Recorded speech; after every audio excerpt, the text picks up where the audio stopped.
Pilot. Audio test, audio test, audio test. There's a microphone on somewhere.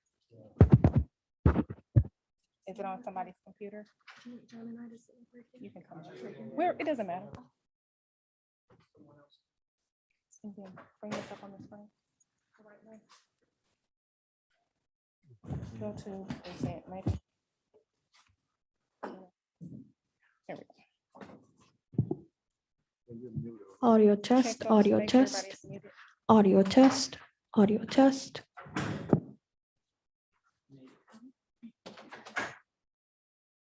We're good?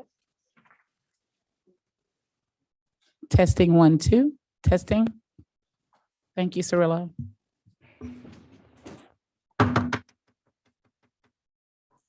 I would like to call the June 1st, 2020 Board Workshop of the Board of Trustees of the Aldine Independent School District. It is now 4:30 p.m. Let the minutes reflect that all board members are present. Therefore, we have a quorum with Mr. Bates being on video, being virtual. The purpose of the workshop is for our budget update. The chair recognizes Dr. Tamika Alfred Stevens, Chief of Business and Operations. Thank you. Thank you, President Shanklin, Dr. Goffney, and members of the board. Tonight, we will review the current year status of our district financials. In addition to that, we will also review our budget planning process and where we are with the upcoming school year that we are planning for. And then we will engage in a discussion and receive your feedback on our next steps as far as what the board would like to see happen as it relates to the district's budget. I'm going to first begin by saying everything that we do, as you all know, is anchored in our district's 5 strategic priorities. You've heard them. We know what they are, but they definitely ground all of the work that we do day in and day out. So as we think about tonight, I want to talk you through or talk us through what our goal is or what our goals are as we prepare for this session, this learning opportunity tonight.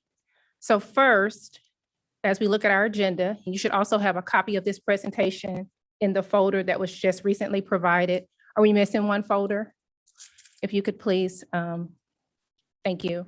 So we're going to review the first 3 budget workshops that we've had. So we'll talk about what we have discussed in our previous 3 budget workshops. And then we will engage in a conversation regarding where we are as of today, or maybe I should say as of May 30th, a couple of days ago, as it relates to our current budget, meaning the school year that we are preparing to close out. We celebrated graduation Thursday, Friday, and Saturday. Felt really good to see our students face to face in that setting. Had a little inclement weather on one day, but the other days it was definitely beautiful weather, good outdoor weather, especially on Saturday. So it was a great 3 days of celebrating our graduates. So we'll talk about where we are as it relates to closing out this current year. And then we'll transition and we will engage in a discussion about the projected non-payroll budgets for the upcoming school year. And when I say non-payroll budgets, I am speaking to the departmental budgets. Each of you, if you were present, you received a copy of the budget planning documents from each department. I know there was a question or two about a few departments' budgets, so we decided to give you all of the departments' budgets so that you would have them. And then we'll transition and talk about the payroll side of our district's budget as it relates to whether or not the board wants to increase teacher starting pay for the upcoming school year. Does the board want to provide staff raises for the upcoming school year? And then we'll talk about the financial impact of the board's decision, because those, of course, those responsibilities lie with the Board of Trustees. And then we'll talk about our projected tax rate. And then I will provide an ESSER 3 update. And then, of course, we'll close out with the next steps in the budget planning process. So we have, as you can see, 1, 2, 3, 4, 5, 7 items that we want to go through this evening and want to make certain that we engage in rich dialogue and answer any questions that you may have, because the goal is to be able to move forward with your recommendations so that when we come back for the meeting of the Board of Trustees on June 15th, we have a proposed budget that you all are ready to discuss and approve. So with that being said, the first item on our agenda is the discussion of the previous budget workshops that we have had. So if you could think back to late April going into March is when we first had a specific budget workshop. And in that first session, we talked about our current year financials. And if you can recall, during that time, we had a discussion about where we are as it relates to student enrollment. This year, we've been down about 5.7% in comparison to the previous years. And so that equated to just under 4,000 students. At that time, we were also anxiously awaiting the information regarding whether or not the hold harmless provision would be extended. And if you can recall, the hold harmless provision was extended through the first semester, through December, which means that regardless of our student enrollment, we were going to receive our state funding based on the projections that we had built our budget on. So then we also talked about how our current year budget was faring, what the expenses were, what the revenue was. And so we looked at all of that in our first budget planning session. And then, of course, we transitioned and we had a conversation about this upcoming school year, the next school year's budget. And we talked about that budget preparation and what that planning process needed to look like.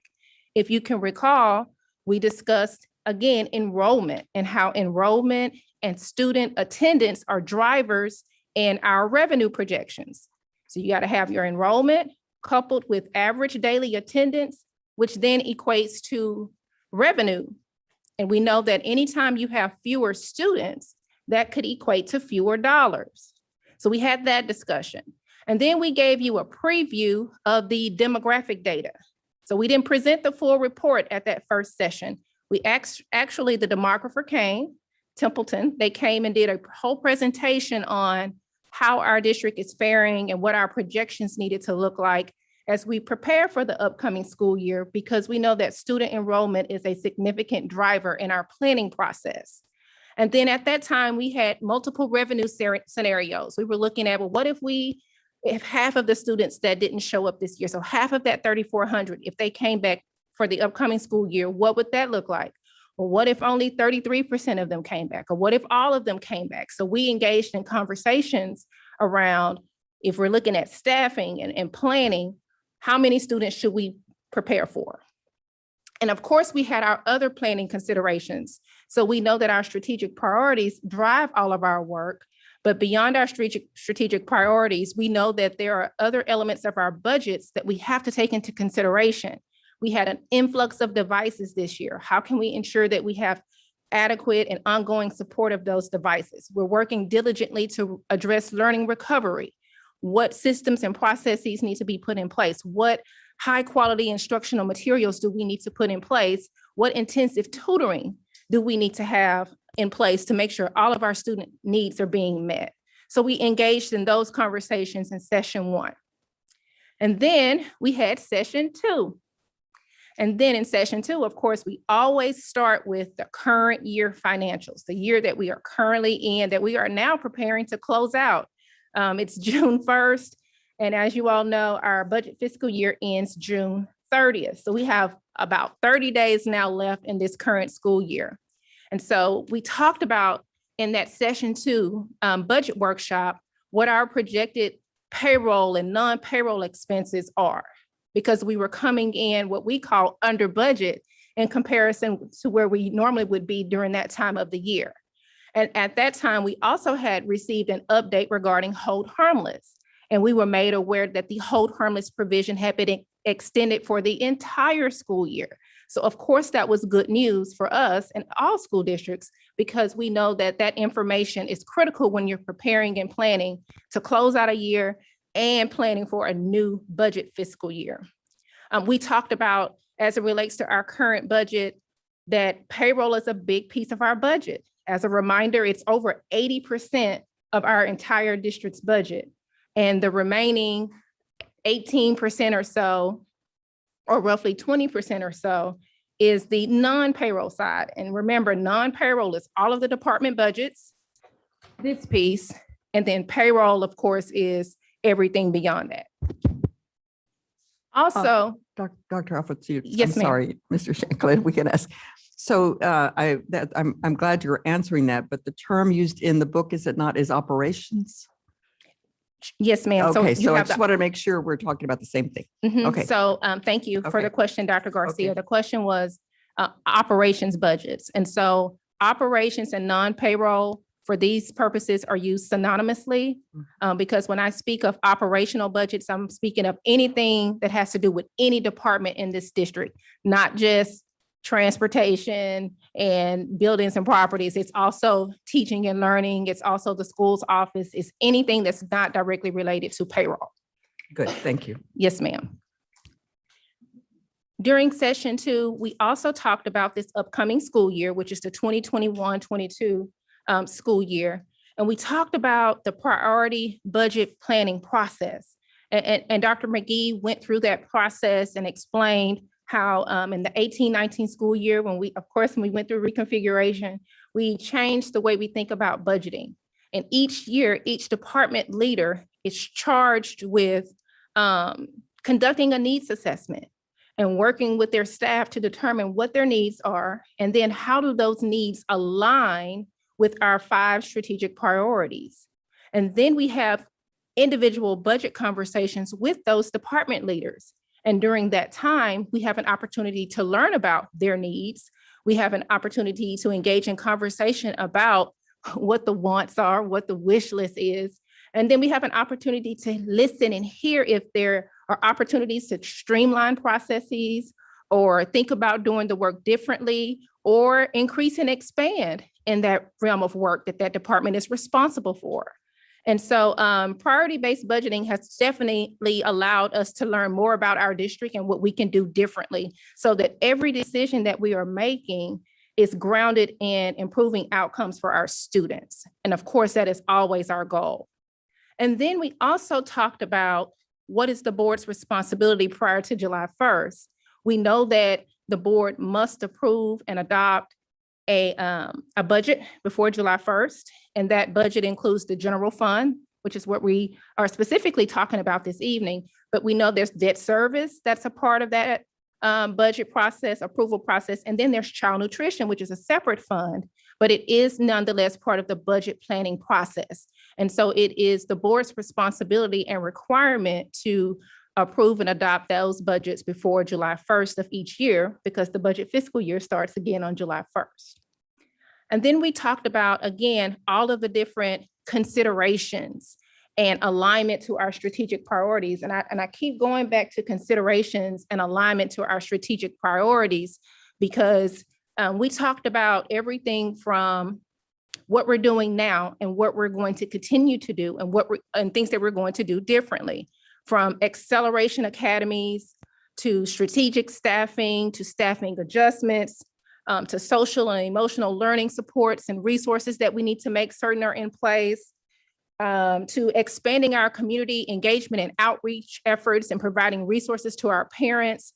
All of those were considerations that came up in all of the operational budgets or all of the non-payroll budgets as we had our priority-based budgeting planning conversations. And then, of course, we looked at our actual expenses from the 18-19 year, the 19-20 year, and then the current year, because we know that we need to have a good understanding of where we've come from as well as we prepare for the upcoming years. So we use that as a forecasting method. And then we had an opportunity to talk a little bit about ESSER 3. And at that time, we had learned that we received an allocation of $235 million. So then the questions began about how are we going to use those funds? What can those funds be used for? And how we're going to leverage those dollars to meet our needs. And then there was a question at the previous session about the district allotments and allocations. So we shared all of the allotments from the bilingual educational allotment to the district's title grant allotments. And we had a conversation about that. And then we closed out that session discussing the projected campus-based staffing and the allocations by campus. So that was a quick summary of session 2. And then last month, on May 18th, I believe, we had session 3. And in session 3, we talked about, one of the items that we talked about was our appraisal value and how we had received notice on April 30th of our preliminary appraisal value.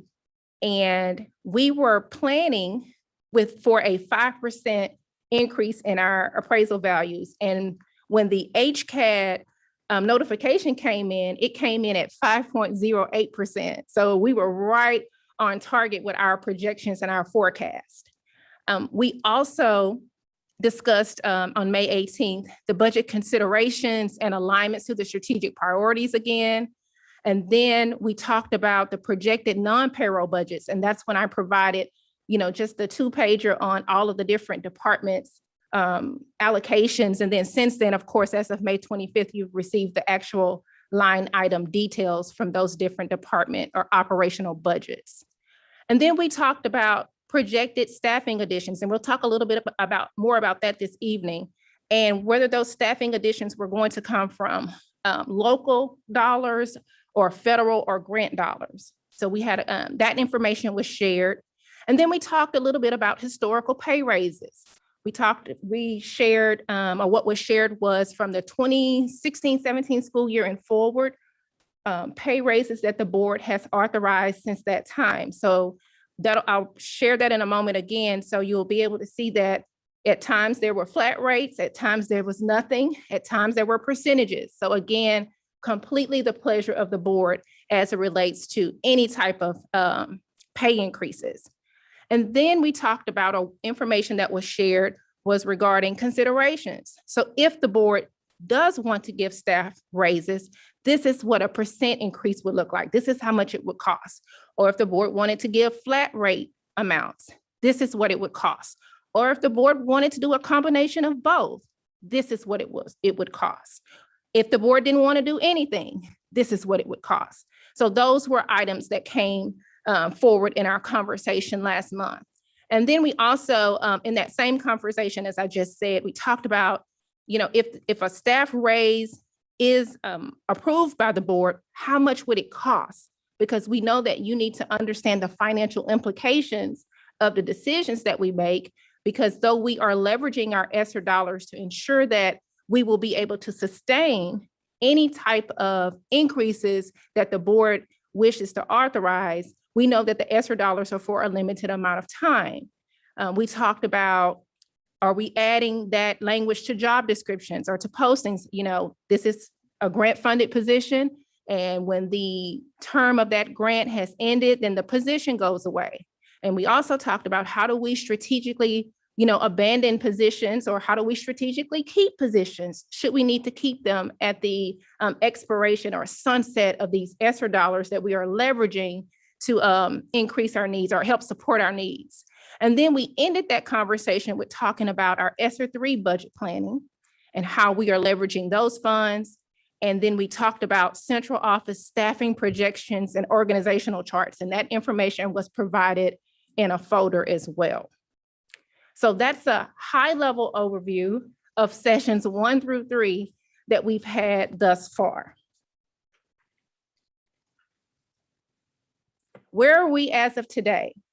So our current year perspective, in each workshop, I think it's important to highlight where we are as of right now. So when we think about our current budget, not next year's budget that we're going to talk about later on in the conversation, but our budget for the 2021 school year that we are working to close out right now, the board adopted and approved a $657 million budget to get us through this school year. as of June 1st, which is today, if you look at that first line, it says revenue. We have received just over 514 million of our revenue. And I know the question may be, well, where's the rest of our revenue? We budgeted that we were going to receive 657 million. We've only received 514 million. Where is the other money, Tamika? And I'm telling you that it's coming. So we get our state aid payments on a schedule, and we are scheduled to receive our 3 remaining state aid payments in June, July, and August. Now, even though it's June, July, and August, those July and August payments count for this year. Okay, so that's the state aid system, and we work within that system. So if you look at that, as of June 30th, once we receive all of our state aid, we're going to have just over 666 million. So I know you're probably wondering, well, why are we getting more than what we budgeted? Well, a few things happened this year. We had property value studies, so we had an increase in funding, local funding there. No, that's state funding when we get property value funding. And then also, you know that we participate in the Greens Point area tiers, and we pay into that tiers, and we had reserves that we can draw down out of that account each year. So we usually do it, you know, not annually, probably every 2 years, but it's so that we can replenish our budget and then use those funds to support our academic needs. So because of those 2 buckets of funds that have come in, it has us receiving more than what we budgeted. So it's always a good thing when you receive more revenue than you were planning to have. And then when we look at our expenditures, again, revenue and expenditures match. Y'all see that in our budget because our goal is to have a balanced budget. And that's what the board adopted this past year, or this current year, I should say. So as we look at our expenses as of June 1st, you see that we've expended just over $565 million. That equates to just about 86%. Okay, that's as of today. But forecasting out to June 30th, when the budget fiscal year ends, we are projecting that we're going to end the year at just under 96%. So we're saying that based on our forecast, we still have payroll that has to be paid, even though the teacher's last day was last week, we are still paying our staff because teacher pay is annualized, remember, over 24 pay cycles, just like everybody else's pay is, most people's pay is annualized over the 24 pay cycles, and we're still in that process. So with that being said, we are projected to end the year at just over $624 million in expenses, which is still less than our original budget of $657 million. Does everybody see that? So the savings or the projected savings, because you can't say actuals yet because the school year or the budget fiscal year is still happening, and we have not had our physical audit and closeout of this year yet, but that is underway. But based on what we know to be true as of today, our projected savings for this year appear to be just over $33 million. Now, that projected expense of $624 million does take into consideration what we celebrated at the last board meeting, the one-time bonus that we are going to be paying to staff. That is already included in that projection. So even with that projection, and I think that's just over $11 million is the projected expense for that, we still are faring quite well with ending the year at just over $33 million that is projected to go back into the fund balance if we do not use it. And we don't anticipate that we will use it prior to June 30th, which is just around the corner. Okay. So that's where we are as it relates to our current budget. President Shanklin, do I need to stop at this moment and engage the board in any conversations that anyone may have before we transition? I'm sure we're going to have questions about something, but just for me, and I am not a financial person, you're telling us that everything that in the book that we got was scrubbed by financial. It met all of the strategic initiatives that we have?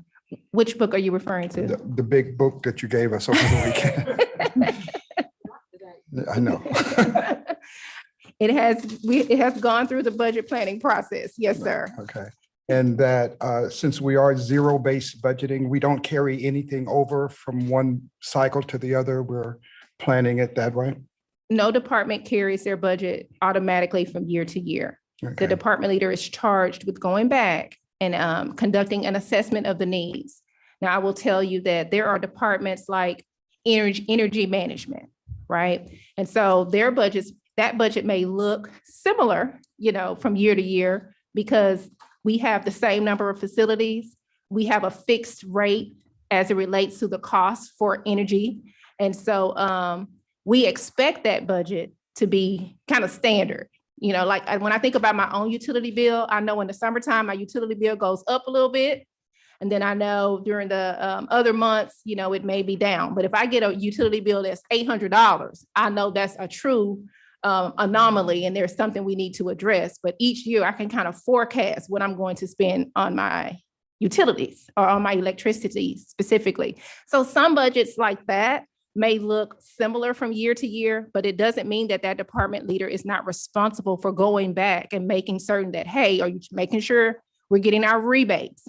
Are you making certain that we're being charged the correct rates so that we are forecasting and budgeting the correct amount? Am I answering your question, President Shanklin? You are. And even though the numbers are what you're showing us now, we're going to be putting $33 million into fund balance. And at the end of June 30th, we will be starting with a clean slate for next year. So we are projected Yes. to end the year with about 33 million in savings. So that savings will go into the fund balance. And we are building a budget from zero based on our new revenue projections for the upcoming year, because we start with our revenue projection. So the revenue projection for this upcoming year, once I get there, you're going to see that it's not $657 million. It's less than $657 million because A, we have fewer students. We're projected to have fewer students. So fewer students means less state funding. Okay. Okay. So we have to start over each year. You can't just build a budget based on 657 million again, because we're not projected to receive 657 million. Understood. Board, do you have any other questions? Just have one general question. When you're talking to each,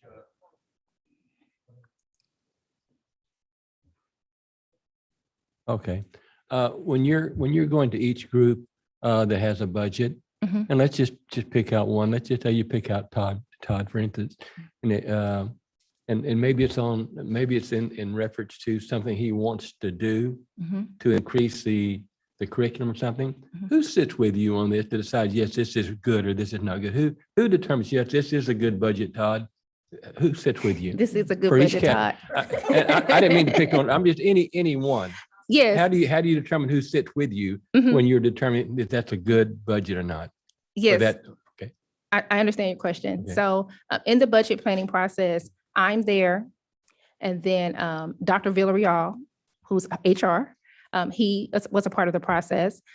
Dr. Davis and some of his team leads were a part of the process, and the superintendent was a part of that process. Okay. So the department leaders will bring forth their recommendations or their ask, and then we engage in a conversation about the why.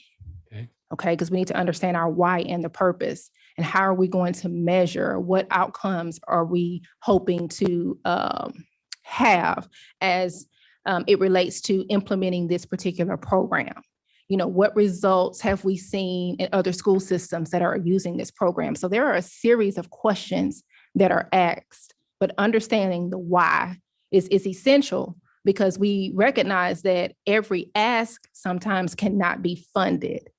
And so then we have to prioritize. We have to tier some of the requests, so is it a tier 1 request, Dr. Davis, or is this something that we can phase in? Can we start with a small group or pilot, or can we wait and do this at another time, because we need to focus our efforts on making certain that, our literacy implementation is done with fidelity, or we're focused on our math adoption. So intentional efforts we're putting to making certain that that task force did everything that it could do to make certain that we were bringing forth a high quality math curriculum to be able to support our student learning.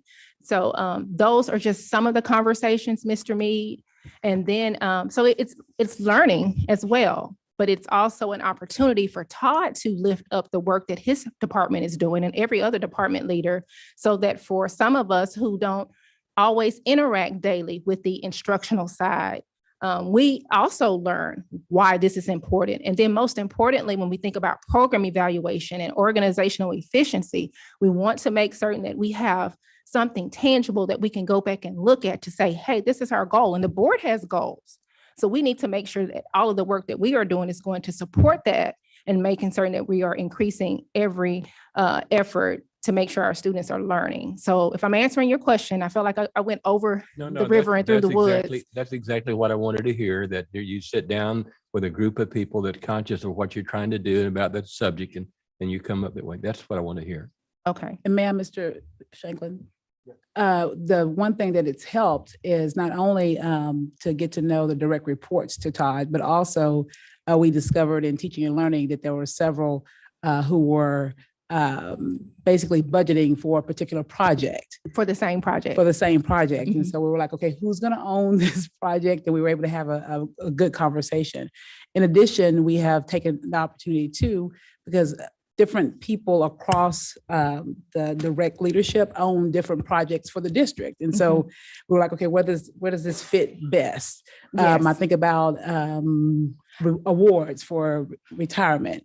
And so HR has owned it before. Then this year we said, you know what, it should be in communications. And so it's an opportunity for us to have conversations that there's no duplicity, as well as making sure there's some intentionality and we're not just continuing to do things because we've always done them. So I think it's helped us to be more efficient. I think we've been able to streamline some of our processes too, because what we realized in a few of our conversations, like you just described, you know, my department was owning a piece of it. I thought I was supposed to do all of it. So this year I planned for all of it, but this other department did the same thing. So that's why it was critical that some of the same ears were in those meetings, because if Tamika misses something, then Dr. Villarreal heard it, or Dr. Goffney heard it, or Dr. Rhodey heard it. And so that when we come back to the table and we have a conversation as a core, you know, about our budgets, then we can make certain that everything is where it should be. So it definitely is an opportunity to streamline some processes. Yes, I was going to just in line with what is being discussed here. I know that over the last several years, we've had discussions, and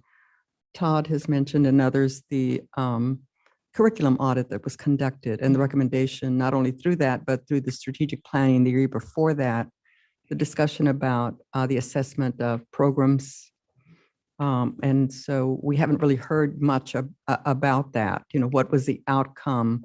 What were the measures that were used? Why was there an abandonment of programs, and what were those? And so I would imagine that that would be a part not only of the decision-making for existing programs, but there also was a process of assessment for the introduction of new programs. So it would be interesting to see if there ever was a listing, as was suggested, of the review of programmatic offerings or specific programs. I know Dr. Booker at one time asked a question about a particular vocabulary program and issues like that we never heard back about. So that would be important too, to get, not today, but just since we were talking about that, those are parts I would think of the process that you've gone through in determining, you know, this is one we'll abandon, this is one we'll you know, conform to just particular grade levels and whatever that is. Yes. So just to add to what you're saying, Dr. Garcia, I know that Don's team has been instrumental in developing what we call a program evaluation tracker. So this year, a part of our priority-based budgeting planning process was there was a portion where each department leader had to put all of their software programs and all of their programs on that tracker, and then justify and provide data that explains the need for the continued use of that program. Now, I will tell you, we're still fine tuning and tweaking that. We started that this year. We started building it last year, right, Don, when we got some of our dashboards and whatnot. And this year was the first year that we asked them to put it on the tracker. And in some of our budget planning conversations, there was a specific question about, okay, I see this was on the tracker. Your team evaluated this program. You know, what were the outcomes? And are we going to continue to use it? Are we scaling back on it? And so there is an opportunity to continue to expand that, but know that that is definitely a work in process, and it's a part of our organizational efficiency goals. So we can make certain that we are strategically abandoning those processes that are not beneficial, but we're also, and then bringing back and having conversations about those that we need to look at differently. And I think, Dr. Booker, yours was vocabulary. I don't think I'll ever forget vocabulary. Okay, just a housekeeping thing. Mr. Bates, we know that you're remote, and I am monitoring this. If you wanted to virtually raise your hand or something, feel free to speak out or to send me a signal or something like that. So we don't want to let you think we're not knowing that you're there. You think I would let you do that? I know you better than that, Randy. But anyway, I just I thought. appreciate the permission to ask a question. Thank you, sir. You're welcome. Mr. Shanklin, I have a couple of questions. Yes. And some of it is just curiosity. I just want to know. On the first page of the Chief of Schools budget, it's got Emerge listed with an amount. I thought they were paying for that. I thought it was a program that, you know, they financed and not us. Actually, I can speak to that, Ms. Avalos. So we are in a partnership with Emerge, and we won a grant through the Houston Endowment.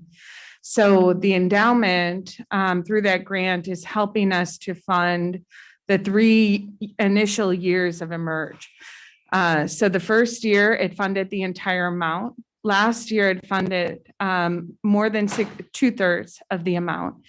But this year, as we added every school in the district, as well as more students who were matriculating up, it covered about 50% of the total amount.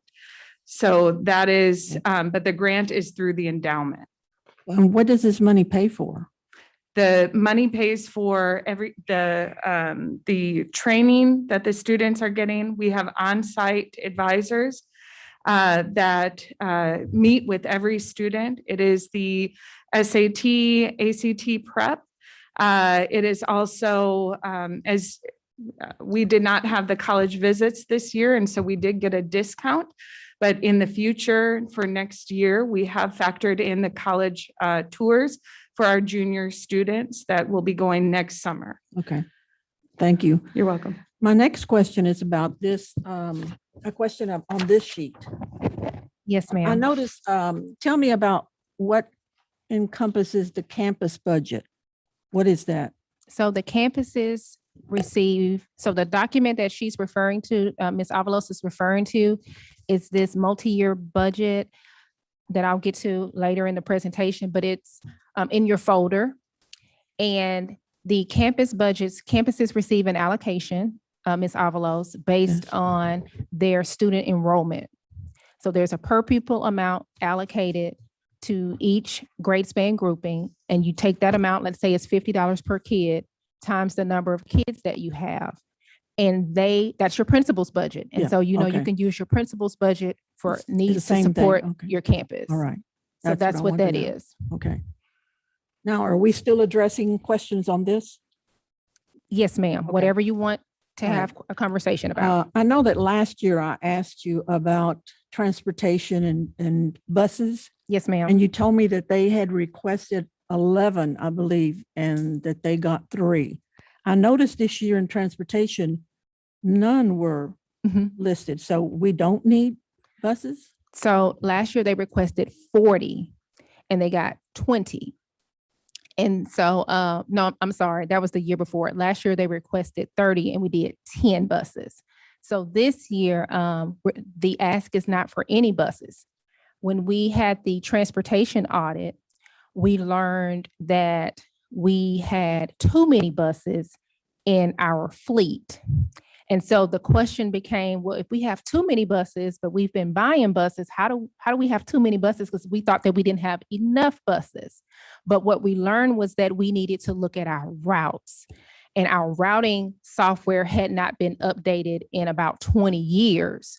And so the requests were being made based on 20-year-old data. So the new executive director of transportation we pay for EduLog.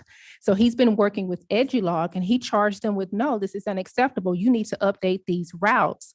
And what we also learned was that we nearly had a door-to-door pickup in many instances. And so by consolidating, some routes, we were able to recognize some efficiencies. And what we needed, Ms. Avalos, were a few smaller buses. And that came through on a request in April on the over 50K. So we actually bought, I think it was 5 buses that I think they can hold about 10 or 15 students. They're like white fleet buses, because like we have our McKinney-Vento students, so we have homeless students, and we go and we pick those students up. When we were taking a 72 passenger bus to go pick up one kid in Conroe ISD, or that same bus and going to Galena Park. So we're realizing several efficiencies because of that. And then we've consolidated some routes. So as a result, we don't need any more buses. We have some buses that are in our fleet that we need to phase out. And we also are not understaffed in bus drivers. So again, really? Yeah. That's good to know. That's different. I mean, I It's a see different- advertisements for bus drivers everywhere. Now, do we have vacancies? Yes. And but at one point, if you can recall, we were really Yes. working hard to attract and retain bus drivers because we could not find any bus drivers. And Yeah. of course, we were competing with other industries and other school districts and whatnot. But you're absolutely right. This year, we are not requesting any buses. And Mr.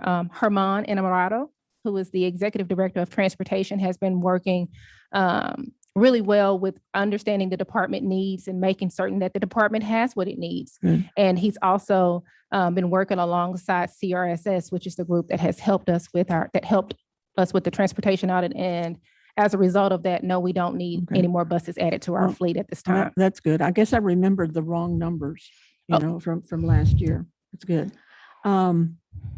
Another question I had, I want to see what page it's on. I think it's the same page as the emerge was. Okay. Under department programs, the last item, I noticed gala is listed. Is that the same Christmas gala that we're talking about there? Yes, ma'am. I can speak to that because that was in my budget. Okay. Yes, it's the grandparents gala that typically has come out of the school's office. And so we have set aside money. Abel Garza has been in communication on whether or not that will happen in December, and we'll let you know what the final word is. The reason I ask is because we had worked at moving away from that. It seems like we were funding most of it, and we had buses coming in from all parts of Houston, and it wasn't our Aldine grandparents, just everybody that, the lady who organized it, advertised it everywhere. I just want us to be careful with that and not. But it was what they told me we've always done. Well, I think we really moved away from funding all of it. I don't know if anybody else remembers that, but it was getting to be an expense. And Yes, you're right. And I believe we had some philanthropic support for some of it, but the school's office had paid for the decorations and some of the food that was being given. Right. I believe much of what they were leaving with was donated. okay, and yes, because everyone that left had a prize. Yes. A Yes. present. So I think we just need to keep an eye on that Yes. and make sure that we're not covering the majority of that Right. expense. Okay. Thank you. That's all I have right now. Yes, ma'am. I have to flip through some pages. Yeah. Of course. Chair recognizes Mrs. Sparza. Quickly, just to clarify in my brain, the looking back on what we were talking about, the overview of current year financials. You said $33 million would go into the general fund, correct? No. As a fund, and to Into the the fund balance, Into the right. fund balance, yes, ma'am. Now, is the 11 million that we, this one. One-time bonus? Is that in addition or it's already taken, It's already taken into already consideration taken, for the okay. expense. Then I know we were talking about when you meet with the department and the group to establish the rationale for whatever needs to be prioritized. Is this book here put together after those conversations took place? Yes. So when we look at this, Mhm. we are looking at what has been recommended by the departments. Yes, ma'am. This book reflects all of the conversations that have been had with each of the department leaders. Because it's that draft, and that's what I was asking. Yes, because it's all still in draft because it's not final until we have an approved budget. The board has adopted the budget. Okay. The only one that, as you can see, does not have anything indicated is our board budget, because we're going to have a conversation Right, about the right, board's okay. budget. But to answer your question, yes, ma'am, it reflects the conversations that have been had with department leaders. And in many instances, there have been multiple conversations. If I could just highlight how we're leveraging our ESSER dollars. Ms. Avalos asked about Emerge and Chief of Schools budget. We also get our CCMR dollars, our outcomes dollars. So Is that included in here, though? that's Is a all part that of the taken into budget. consideration? But yes, ma'am. But what I wanted to highlight was that right above that Emerge Mhm. line item, there's a line item that says University of Houston Downtown. Right. And that's tutors, right? But Right. right below that, it says ESSER, because originally that was going to be a part of the Chief of Schools Direct General Fund budget. So even though we're still going to maximize that opportunity, we're going to leverage our ESSER dollars to support that initiative. So in some of these budgets, you may see a line item and you'll see ESSER next to it, or you You're may gonna see use those Title dollars. I or Title IV and no dollar amount. That doesn't mean we're not doing it. It means that that amount doesn't need to be included in the budget This that is the board extra has to adopt. From the because it's gonna be 235, yeah. in special revenue funds. Because what we want you to see is that we are intentionally coordinating our funding sources to make certain that all of the work that needs to be done is covered in the best way. And we know that with our ESSER dollars, we have a lot of flexibility. And of course, we want to capitalize on that flexibility to the best degree that we can and save our local dollars, because we know that over these next few years, we need to be intentional about that. So when the federal dollars go away, Right. I was we gonna say, can 'cause continue to we won't have sustain. it next year, yeah, like, Yes, ma'am. okay. Thank you. Mr. Mead. There again, a general question, and you may cover this later on, but when we're start talking about salary increases and raises and things like that, Yes, sir. I know Aldine has always tried to be in the top 25% of the district and everything that we do, bus drivers, teachers, the whole gamut. Mhm. Will you present us with that, like the police department, where we'll see when we're looking at raises where we need to be? Are we up with the districts around us? Are we lower? So maybe it might be some things where may not be increased, but it may just increase that whole salary across the bases on a certain transportation, police, whatever it may be. Yes, sir. So what I will tell you is that further along in the presentation, you'll have an opportunity to see, for example, first-year teacher pay, because I know there's been a question about whether we are competitive as it relates to the starting salaries.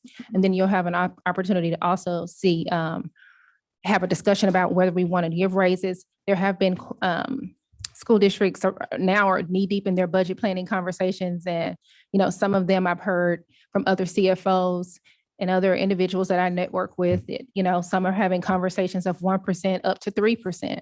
So there are a myriad of raised conversations that are being had across the districts. Now, to speak directly to individual position types or groups, Mr. Mead, I know that HR works with, is it TASB, to determine, if you remember last year, we had a compensation study presented, and we talked about what positions were in market, without a market. Dr. V, can you elaborate a little bit on where we are with some of that? Yes. So Javier Villarreal speaking. So last year we did engage in a salary study with TASB, as you all may recall from that presentation. And so we do have that study that from last year, and keeping in mind that that didn't take into account if any districts did raises or so forth. But of the 1920 school year, we do have by groups if they're at market, over market, under market, and so forth. And so what we could do is go back and look at that specific employee group or title group to determine how far off we are, and if so, and then we can see if other districts gave raises, because it may most definitely would have to increase, since it's the data's a year old. But we do have that information. We have made from time to time, we have made some adjustments. From time to time, we Yeah, have made some adjustments. I think adjustments if- when we thought it was off. Yeah. Yes, sir. I remember 2 years ago, when I think about bus drivers, and we were trying to make certain that we had a competitive pay rate for bus drivers. And in fact, during the first implementation of House Bill 3, when we gave those historic raises, we were intentional about increasing the hourly rate for bus drivers because we had received that feedback that our hourly rates were not as competitive as some of the neighboring school districts. And so we were losing some of our bus drivers to neighboring school districts. And that's just one example. But yes, it is our responsibility, if I can say it that way, to make certain that we are looking at the different position types and making certain that the pay is competitive across those groups. And of course, we use TASB as a primary resource to help guide and gauge some of those conversations. So if salary adjustments, Mr. Mead, need to be made, we're able to conduct those adjustments. Yeah. And board, I would like you to be mindful of the agenda that we have. If you have a question that looks like it may fall somewhere in the agenda so that we aren't redundant or repeating a lot of stuff, if we could be mindful of the questions that we have for the topic that we're What agenda are you referring to? On the Agenda? very first page. on the very first thing that they gave us. I just have a quick one. Let's see if I can, What that's what I'm okay, saying. when we built this budget, Going this, through. this budget that we're doing, it's based on the 33.33% return of students, correct? Those students that did not come this year. Right. Yes, right, ma'am. Right. We're projecting. We're projecting to But bring we're back. hoping, of course, that it'll be better than 33 and a third. We're going to be. talking However, about and I'm thinking, okay, as we started, in order to be competitive and we start looking at the raises and stuff, we need to be really careful about the sustainability Mhm.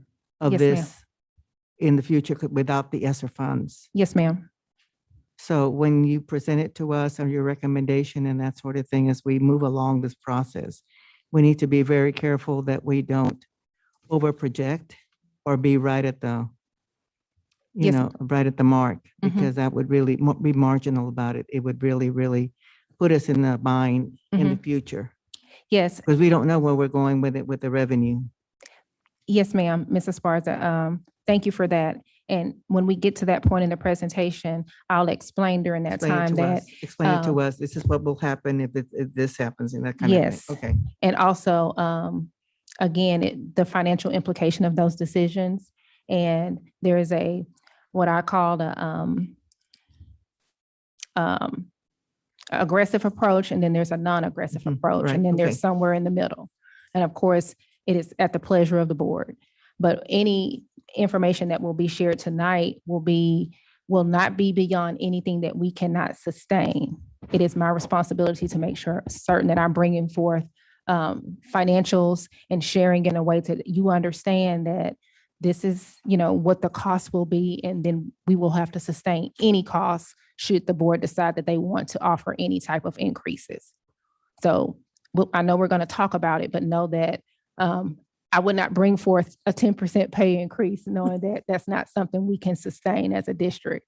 So it is my responsibility to make certain that accurate forecasting and projections are brought forward so that the board has good information to make good decisions. Yola Garcia. Thank you, Dr. Alfred Stevens. So given what Mrs. Sparza has requested, is there another sheet beyond this one that ends in 21-22? So that those projections for sustainability of whatever is determined this year goes beyond just this coming year? Yes, we will. You'll have that? Okay, Yes, okay, thank you. Because Yes. we, would be good to know Mhm. 2 years down, 1 year down, 2 years down, what would the projections Mhm. be? And would we be able to sustain those yes, at that time, not just for this coming year? absolutely. Okay, And all again, right. please keep in mind that some of those projections have to be presented once the board has made certain decisions. And so once you make decisions, then we can, of course, come back and show you some updated financials. But I hear what your question is, Dr. Garcia. You want to see the forecasting beyond Mhm. the current year. The So- coming year, Yes, ma'am. beyond the coming year. Okay. Can you make a note? Are we ready to move forward, or are there any more I questions? think so. Okay, so that's our current year. Now we're going to transition and begin a conversation and a discussion about planning for the 2021-2022 school year, which is the school year that is going to start in August. We know that our budget fiscal year starts July 1st. So we're moving away from this current year, and everything that we're going to talk about over these next few slides are strictly going to be focused on planning for the upcoming school year. And we're going to start with non-payroll or the operational budgets. As you can see here, you have the drafts of each of the department's budgets. And as of May 25th, that those totals equal just over $113 million. That is the total for all of the operational budgets after all of the priority-based budget conversations that have taken place. That is where we are as of today. The only budget that, like I said earlier, that is not reflected there is the amount that we will include for the Board of Trustees. But all other department leaders, all other matters regarding our non-payroll budget, those conversations have taken place. And that's where we are as far as budget planning as of today. So that's non-payroll and operational departments. Then now we're going to transition and talk about payroll. That's over 80% of our budget for this upcoming year. And one of the first conversations I would like to engage with the board is whether or not the board wants to, I'm sorry, I'm getting ahead of myself. Dr. V, I know you were going to come up and we were going to talk a little bit about, you've asked about staffing. You've asked about how many students are we planning for? And of course, we're planning for 64,403 students. But we also recognize that there are some strategic supports that we need to put in place. Of course, we're going to leverage our ESSER dollars to be able to do some class size adjustments and some other staffing designs and models. But we wanted to make certain that we all were on the same page about our considerations for staffing for the upcoming year. Dr. V? Yes, thank you, Dr. Alfred Stevens. So in your packet, you received 2 updated items from the last time. We've been scrubbing numbers. You have the packet that looks like this with the yellow and white. And then you have the 1-pager that's the campus-based projection estimates. And I just wanted to give you an update on that because it's important to understand when we talk about adjusted class size or the strategic staffing, we have gone back and in communicating with principals specifically. And so there has been a change on the estimated number of regular units for teachers by 5, and that's the yellow and white copy. Last time on the 18th, we were saying that we were going to be a negative 40 teacher units compared to this current school year, but that's changed just to a negative 35. The changes are at 3 different campuses, so I just wanted to be transparent about that. And after we started the staffing and going back and looking at numbers and programs, keep in mind that you can't, a formula is not as clean as just, especially at the elementary level by saying 22-1, because then you have to break it down by bilingual students and general ed students. And so then once you start doing that, you realize that you need an additional bilingual or general ed teacher. So we have added one teacher back to Carver High School, or one teacher unit, I should say. And so there's one of the five that's different. And then at Orange Grove and Irmo Elementary, we have added back two teacher units, just as I shared. After digging deeper into staffing, we needed those because of the programming. And then if you go to the campus-based projection estimates, those are just the most updated numbers. Again, as we've gone back, scrubbing all the rosters and making sure that we have the correct titles listed and so forth. And so those are just the updated numbers compared to May 18th. And so wanted to make sure that you all were aware of that. And then on this next slide, I know Dr. Alfred Stevens will start and I'll chime in on some of that. Yes, so we shared at last month's presentation our staffing additions or our projected staffing additions. And we were looking at how we were leveraging our federal and our grant dollars to add some strategic staffing supports. And then there were also some that we were adding as it relates to local funding. So wanted to share this list with you. We've updated it. There are 3 updates on the local side, and I believe on the federal side, there's one position that's not noted. It's the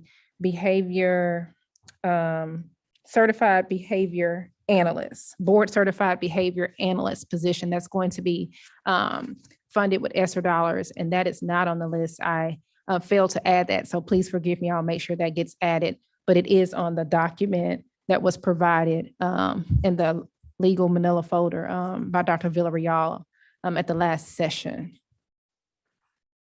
Yes, and so as Dr. Alfred Stevens says, we're here's listed the most up to date. But what I do want to point out, because it may seem on the local funding where it says projected cost 500,000, and you see all those positions, you may be asking, that's a lot of positions for such little amount of money.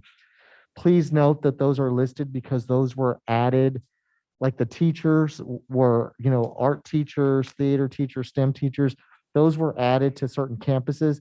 However, they have already been accounted for in the total number of teachers. And so although it's listed there, we didn't want to double count them or charge, double charge for those. So, and also for like Avalos P-Tech, of that, you see the number 8, 7 of those are additional teachers, which are already accounted for as well in the teacher allotments. And then the other one's an instructional specialist, which falls within staffing guidelines.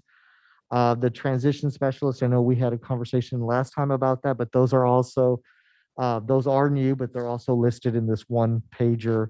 And so we just wanted to point that out, that what you see on there has either been listed in the one pager, or last time you got the central office staffing, with the color coding of the pink or the green if it was new. Those positions have been shared with you. The one not listed, as Dr. Alfred Stevens said, but it is listed in that other document, is the board certified behavior analyst. So it will be paid for through ESSER dollars. Are there any questions that we can answer about the staffing? Yeah, Viola Garcia, Dr. Villarreal, had we seen this executive director of communications before tonight? Yes, ma'am. That one is listed in last month's budget workshop in the long paper where it says the green, or where it was color coded. That is Okay. listed in there. It was listed, but we didn't necessarily talk about it. No, we did not Okay. talk about it. We had, so this may be the first time. Okay.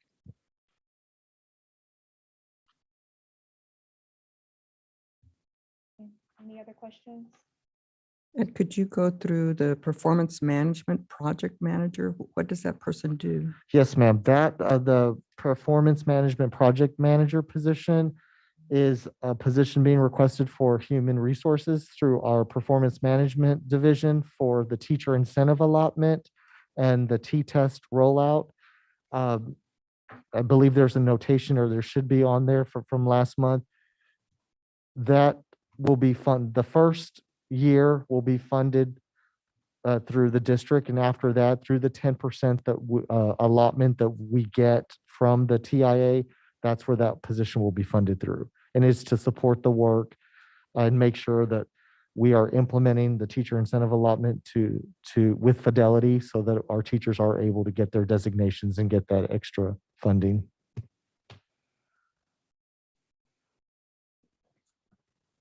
Dr. Villarreal, what will the program specialist equity do and the director of post-secondary outcomes? Because those are new positions, so I'm not familiar with what they will do. Yes, ma'am. And so I'm going to let the chiefs that they could best describe it to you. I could give you an overview, but I think I wouldn't do it justice. So I'll let Shalia Reed speak to you about the program specialist for equity. Shalia Reed, Chief Communications Officer. Ms. Avalos, if you recall, we started talking about the Black student outcomes and presented a resolution that said using that information, we would create a equity framework to overview all of the equity projects that are happening in the district. We know that we have equity work happening in special education, in curriculum instruction, and SEL, but there's not one person or one group that's responsible for the work. If we're going to make sure that equity is a priority, we need to identify someone who can be the point person who can collect all the information and ensure it rises up to meet our framework that we're developing. Thank you. And then I'm going to let Dr. Rhodey speak to you about the Executive Director of Post-Secondary Outcomes. And I do want to point out that that one is grant funded. And so I'll let Dr. Rhodey Yeah. talk to you about that I one. just like to kind of have an idea of what they Right. do in case people from other districts or somebody asks me. Yeah, the post-secondary outcomes will be supporting our CCMR work. So this person will be working with many different departments, such as our guidance and counseling, advanced academics, and then the schools office to align all of the work from our internal partnerships, external partnerships, as well as monitoring the data to make sure that we are continuing to increase the number of students who meet both the accountability as well as that bonus outcomes for CCMR. Thank you. So are these one-time, the federal and grant funding, are these one-time? Are they recurring grants? And what happens when the grant funding expires for these positions? So of course, ESSER dollars are non-reoccurring. So we will have our ESSER dollars for 3 years, but we do have our Title I grants that we've had for a number of years. So many of these positions, such as I'll speak directly to the program specialist for equity, could be a Title I funded position after the ESSER dollars because it does meet the intent and purpose of Title I. It could even be funded with Title IV funds because it meets the intent and purpose of Title IV. So in the beginning, we're going to leverage our ESSER III dollars to support the work. And should we choose to continue to fund the position, we will look at those special revenue funding sources to sustain the position going forward, just using that one as an example. Mhm. So the others are title, all of the others are title funds or? The LSSP, in-home parent trainers, and the social workers, those are our federal special ed funding. The social and emotional learning specialists, that is Title I. The LPAC clerks will be ESSER. The program specialist for equity is ESSER. And the executive director of post-secondary outcomes is the Houston Endowment. That's the projected funding source for that. Dr. Alfred Stevens, Yes, ma'am. will this pull Title I funding from the schools if we have to do that? No, ma'am. So our Title I funding has increased each year. Oh, good. And in fact, it's projected to increase even more. Good. And so with our Title I funding, the district can only reserve, I believe it's 5% off the top for district initiatives, and all the other funding must go directly to the campuses. So we will, in fact, we increased the campus allocations this upcoming year as a result of projected increases in our Title I funding. So we will not Oh, reduce campus that's good to hear. budgets to support these initiatives or these That's good to hear. positions.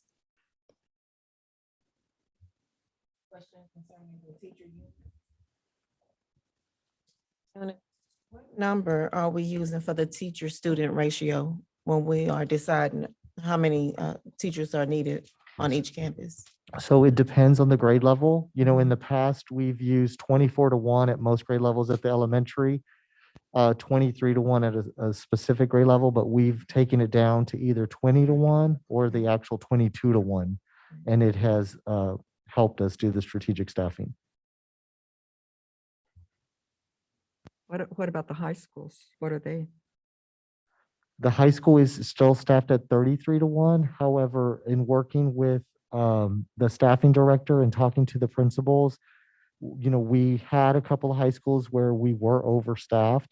And so we looked at it and discussed with them and reallocated those units to like the 7 Avalos or to the young women's leadership and things like that. But our principals were assured that the staffing can accommodate their need.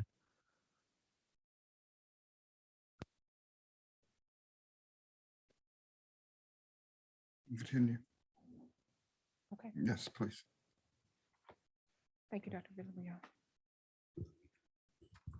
Okay, as we move forward this evening, the next item I would like to engage the board in a conversation about is regarding first-year teacher compensation for the upcoming school year.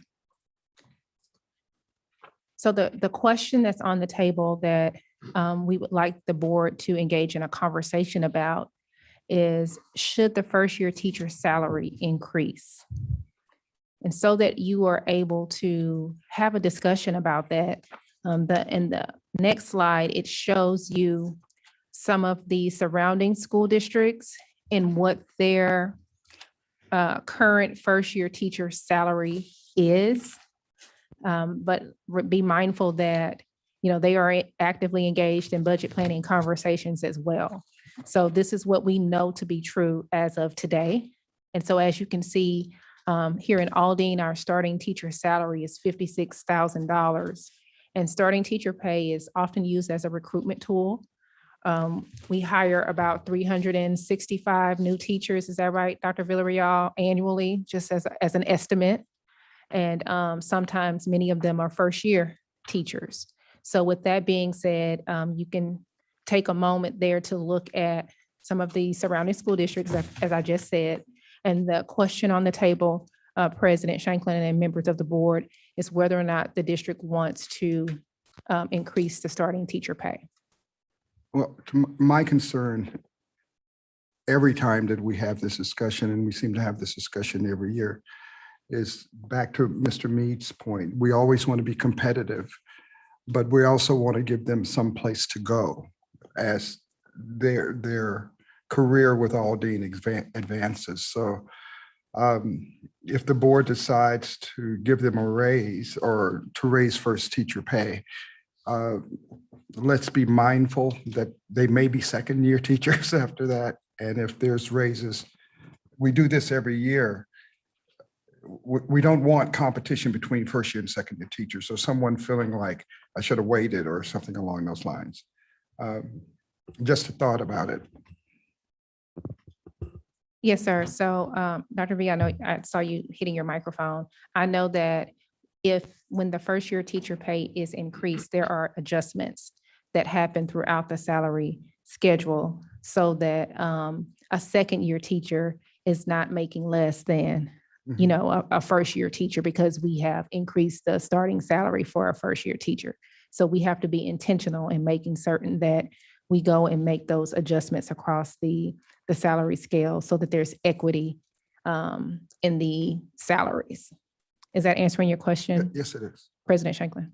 Yeah, I was looking more for beyond the question, the implications of that. What would be, if this, then would be that amount. If this, it would be that amount.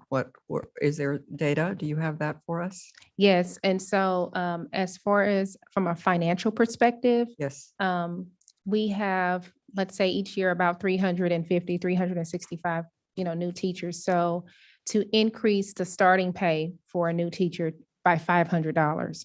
The financial implication of that, I believe we said, Dr. V, was just under about $200,000 just for that group, but that does not include, Dr. Garcia, the adjustments that we will have to That's go what and I'm make asking for. to Do you have that? I do not have that at this moment. So we would be deciding, You but would, not knowing what the implications, what that outcome would be? you would be deciding whether or not you want to offer an increase to the first year teacher salaries, Mhm. knowing that first year teachers, we have about 350 or Yes. so every year. And Yes. for that group, it would be about, a $200,000 increase, and that adjustments would have to be made to the teacher's schedule to ensure that a second year teacher is not making the same as a first Sure, year but we teacher. don't know. That's what I'm asking. We wouldn't know the other piece, the second piece of that. Until we make that decision. So Javier Villarreal speaking, Mhm. unless we have, if you can give us specific amounts, we can come back with numbers. And the reason I say that is because let's say you recommend a 500, to raise starting teacher salary by $500. So that means that we would raise from 56,000 to 56,500. Right. And then you give a 2% raise. Well, then that means that a first year teacher who's making 56,000 next year will be earning like 57,100. So that would give a wide enough spread where we wouldn't have additional cost, to spread. However, but if there was more of an adjustment, like say we want to bump it up to 57,000 and then, but only give a 1% or only give a 2% raise, then we will have to figure out, and knowing that we can, just let us know and we'd be willing to do that for you. But, there's just so many different formulas that you have to take into account for that. I have a number in mind that we can start playing with. Okay. I see that we have 9 other school districts Mhm. listed, and 5 of those are higher than what we're paying, and 2 are lower, and 2 are the same. So when I took an average of those 5 higher, that was about 57,480. So what if we just start with that and move ourselves down? So you say 57,480? Yes, because that would be an average of the 5. Okay. That's higher than what we're offering now. Pleasure of the board. Rosalind also may be a figure with 1,000. And bring those two, bring both those back. You know, Mhm. like they're going to be working on a budget too and increasing theirs probably.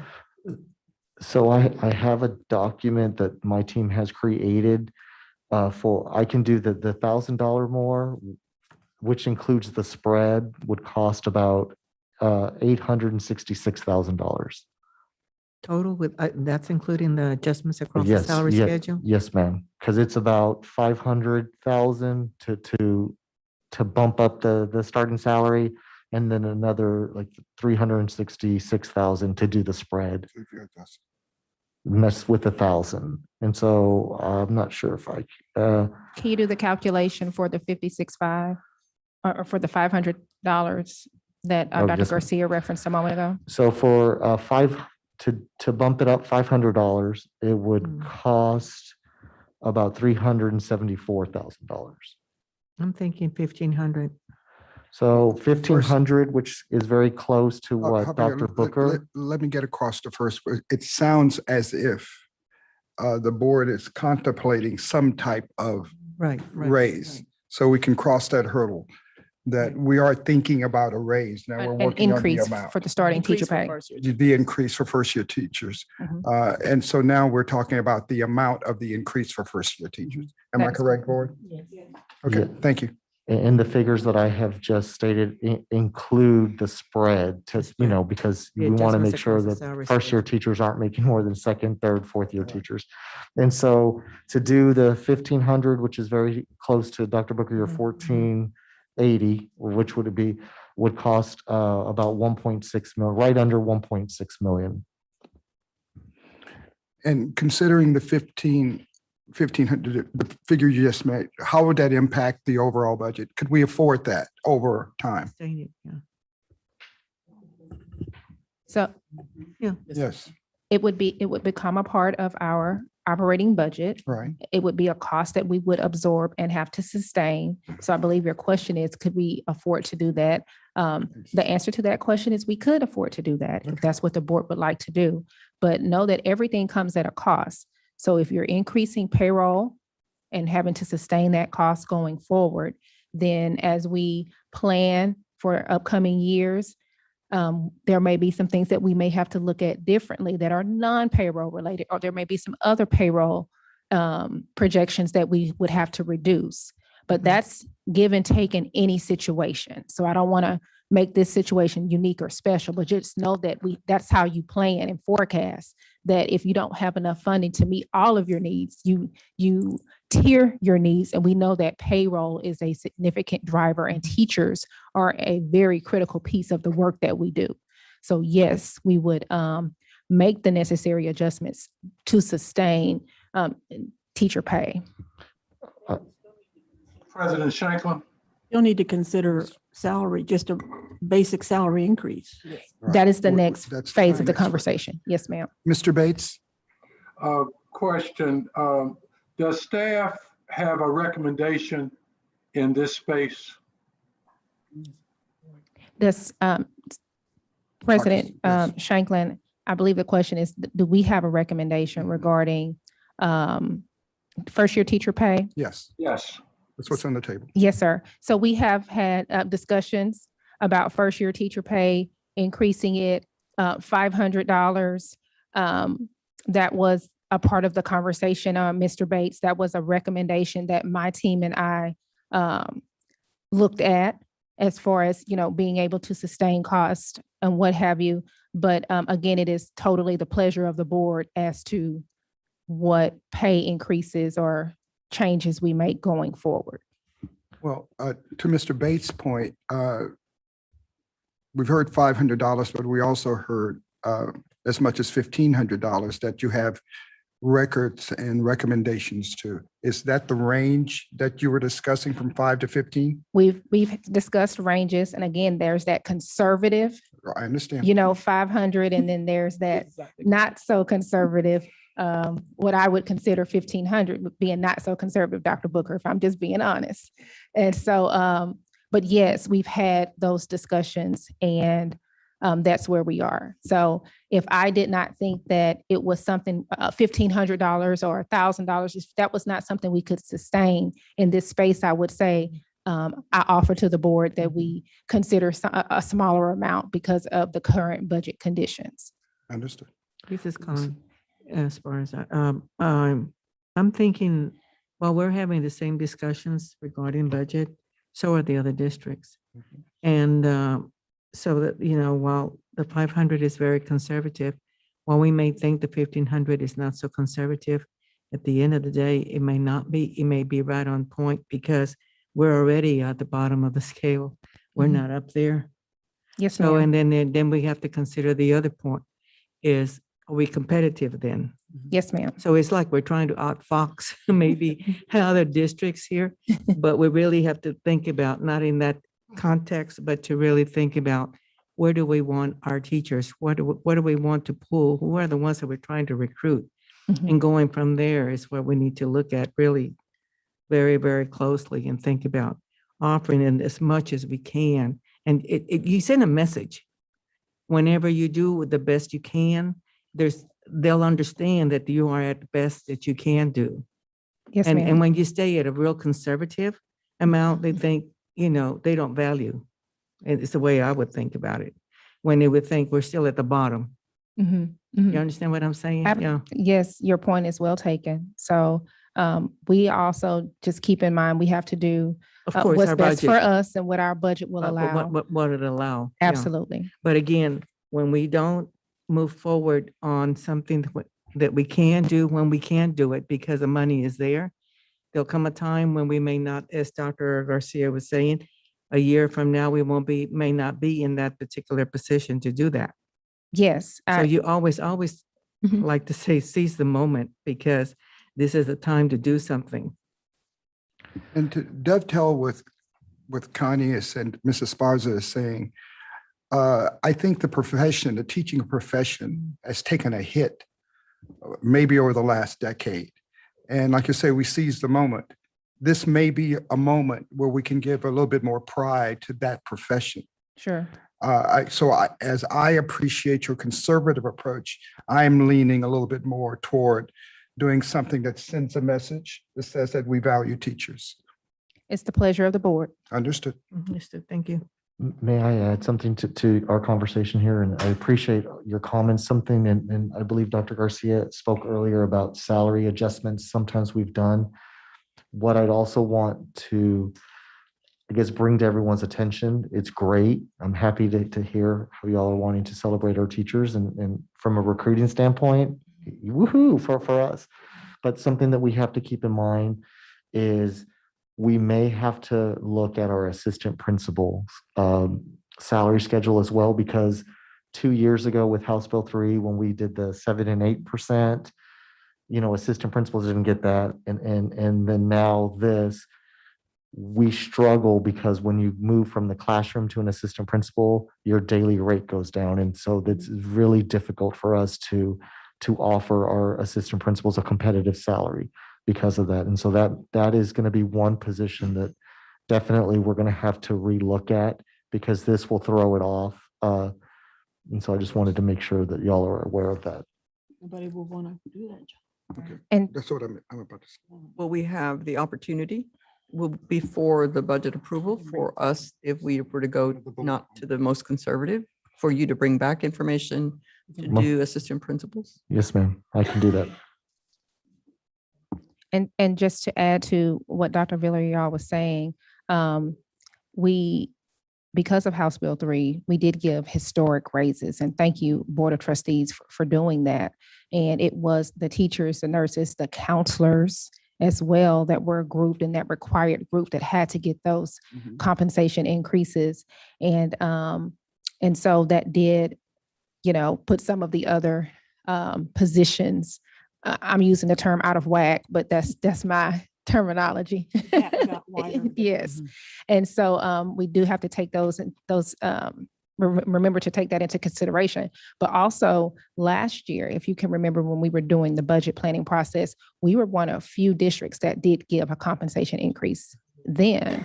And so again, that allowed us to continue to be what I call competitive in our own way, because some districts didn't give anything and we gave 1.5%. And I know we're not talking about staff increases at this very moment, but I wanted to just put that out there as a reminder as well, that we have been intentional about making certain that we are offering compensation that is competitive to our employees. Well, it seems like this is the point to continue that discussion. Next on the agenda is projected tax rate. No, there's another portion. Under this bullet point. Not there yet. We're still on payroll. Okay. So hold on, President Shanklin, but I want to make sure I've captured the discussion in the most accurate way. So the question was about whether or not we wanted to increase, or the board wants to increase starting teacher pay. And so I think there is a consensus that the board wants to increase starting teacher pay. And then we had a conversation about, well, what would that look like? And what is the financial implication of increasing starting teacher or first year teacher pay? And Dr. Villarreal was able to share some financials as it relates to if a decision was made about $500, $1,000, or $1,500, because those are the ranges that the board would like to engage in a conversation or wants to make a decision about. Well, I've actually moved 500 out of my mind, and I'm at the 1,000 and the 1,500 because I think what I heard the Board of Trustees say is that is the range. And so President Shanklin, members of the board, what is your preference? Is it the $1,000 or the 1,500? Because we need to know that so that we can build and plan for the next phase of the bringing a budget forward.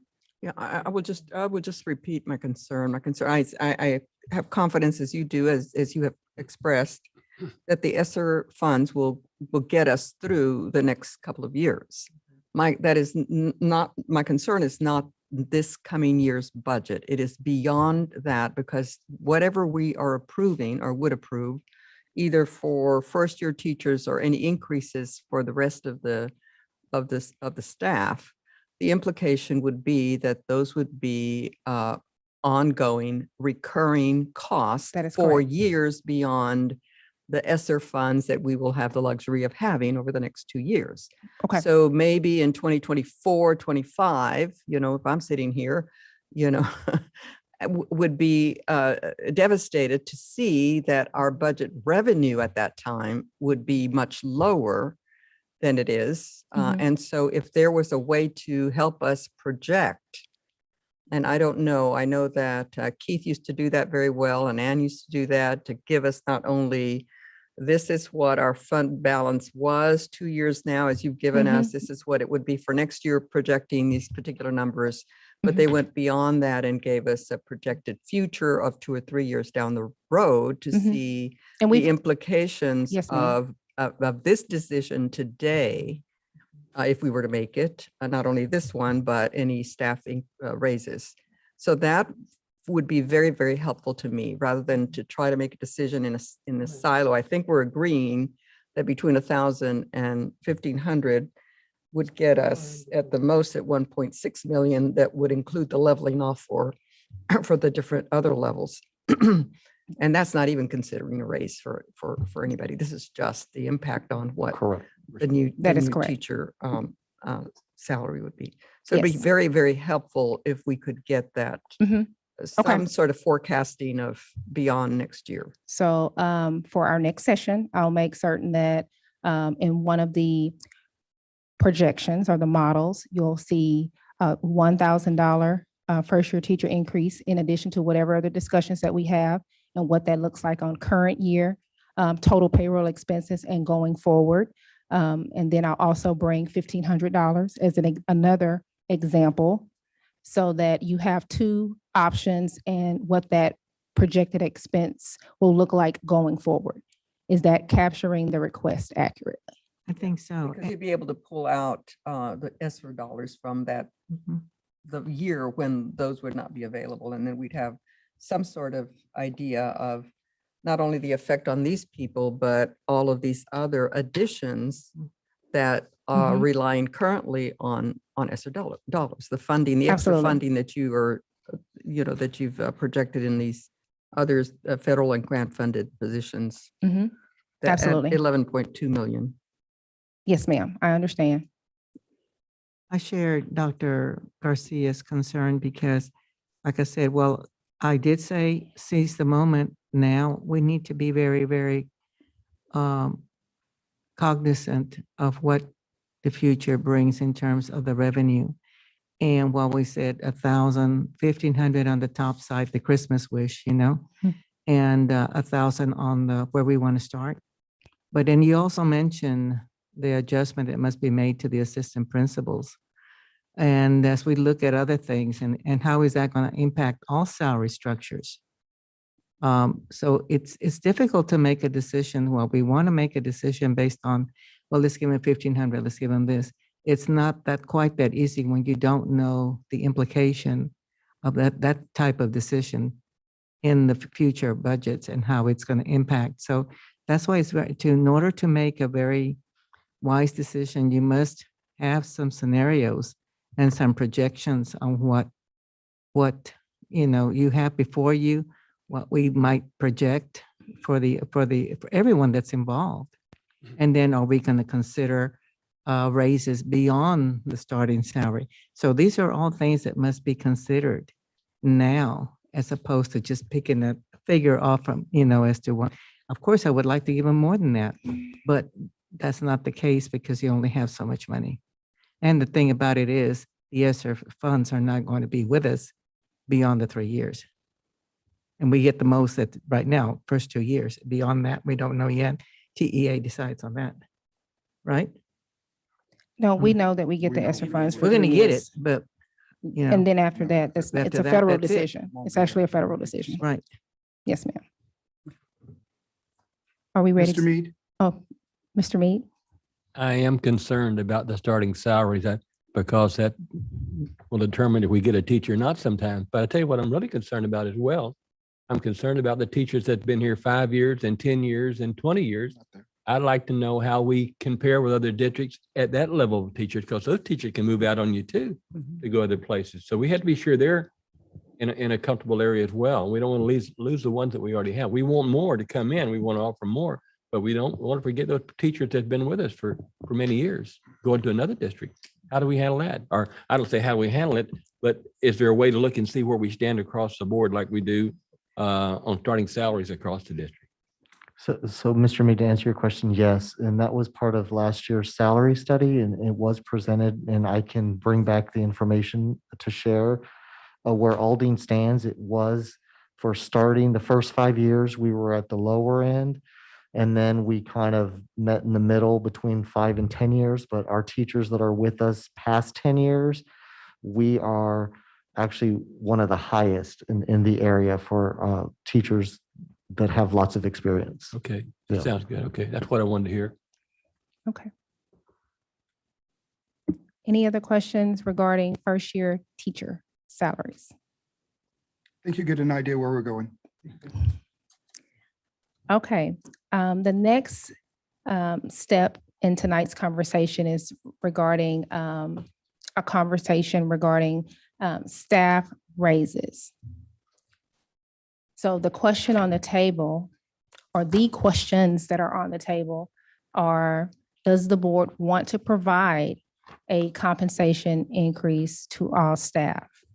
And if the board does want to provide a compensation increase, what could that look like and what is the financial implication of that? And I'm going to anticipate the same question is going to be asked about how does that fare on the budget in this current year and going forward as a precursor.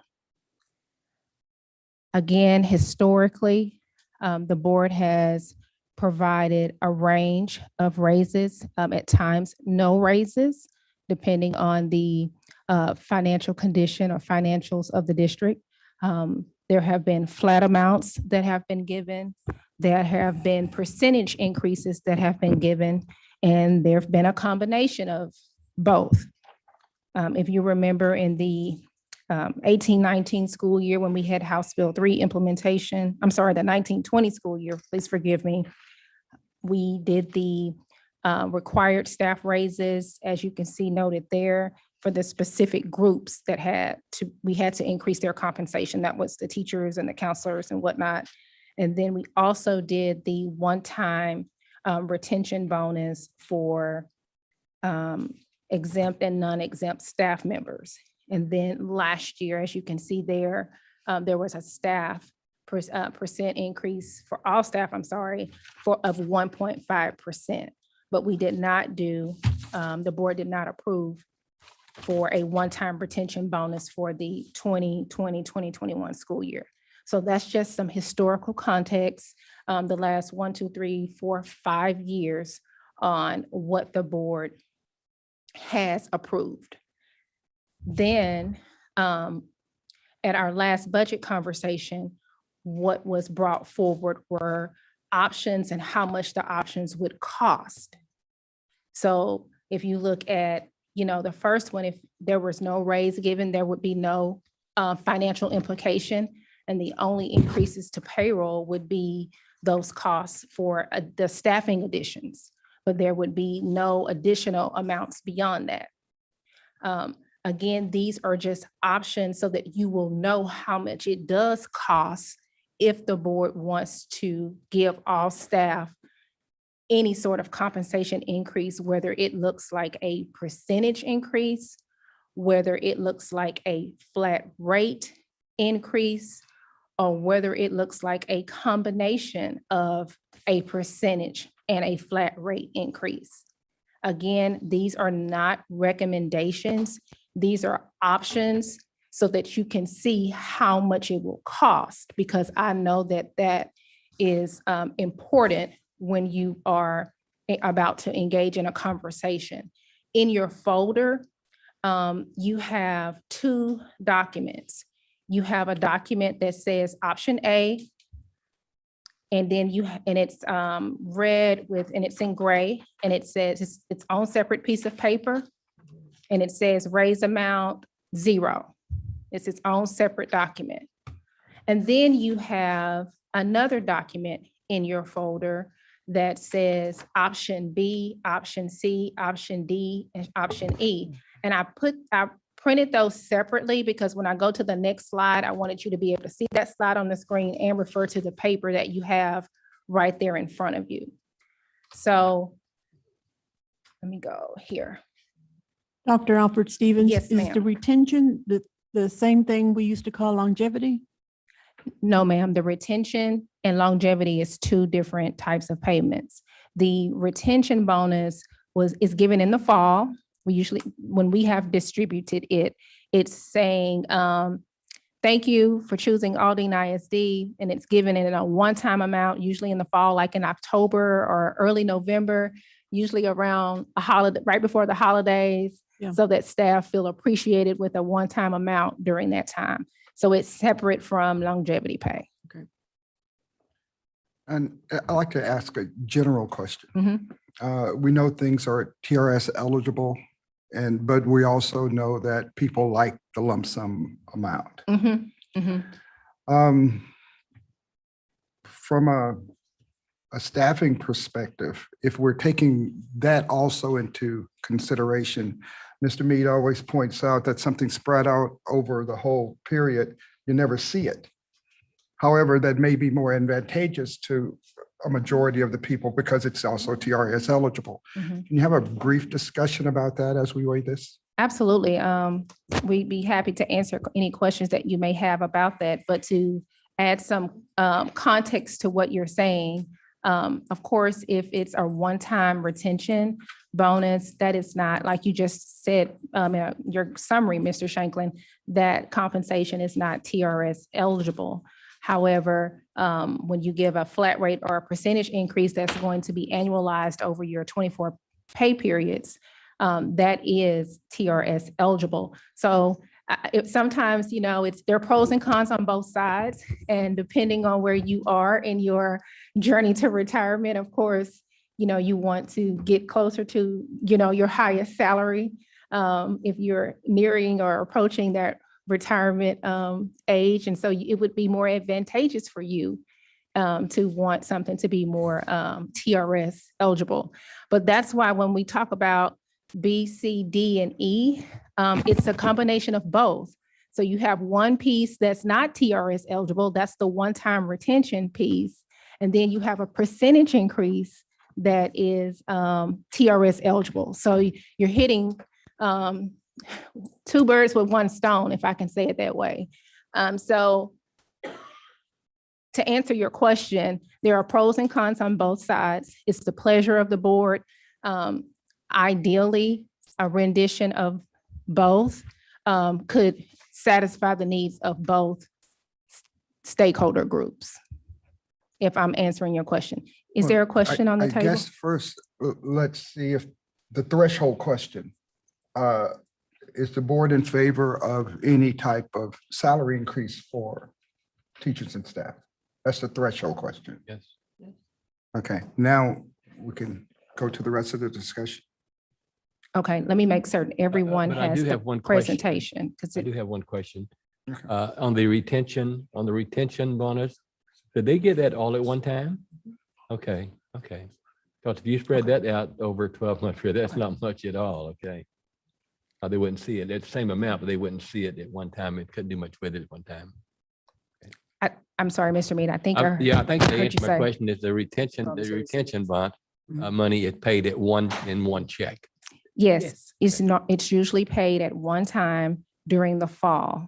When we have distributed the retention bonus in the past, it's been like in late October, early November as a one-time payment. And it was separate from, it was a separate check.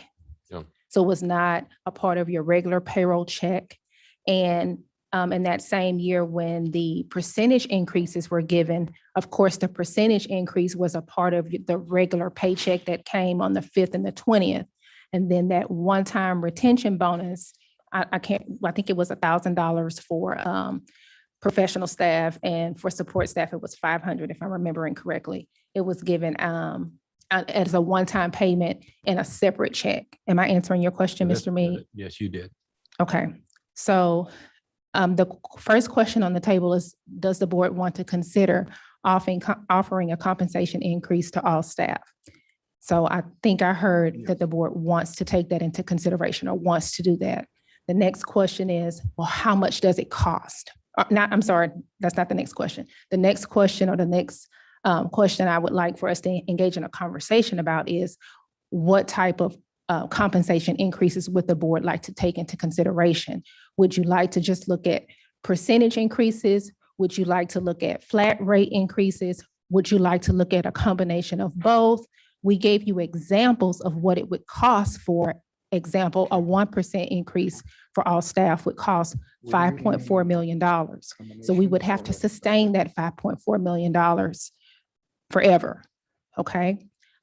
Comparatively, if you wanted to give a flat rate to all staff, and that flat rate is $2,000. And again, I'm just giving you some examples that are here on the page so that you can see what these costs are. If you gave a flat rate to all staff of $2,000, the financial implication for that is 17 million. I haven't gotten to A, B, C, and D yet. We don't have that page. That's what. You don't have that page in your presentation? That's what, but they're working on it. He's working on getting it. So it stopped. The last page of the presentation was this that they have. But you were Oh, doing good. so good. I didn't want to. Yeah, so we're working on I getting saw you the some- rest. I It's saw coming. some movement and I was wondering what was happening. And I'm like, what? I'm trying to do sign language. Yeah. Dr. Alfred Stevens, is it possible to go to this page that might have some of that information as well?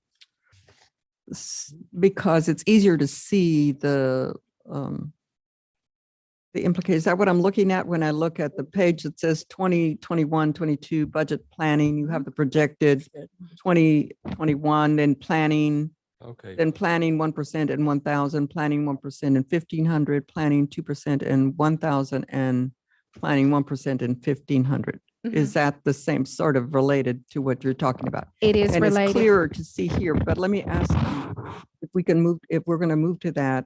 So when I look at the middle of the page, the row that says under expenditures, it says raises, compensation increases, you have 0 under the column that just simply says planning. So that's a 0%, right?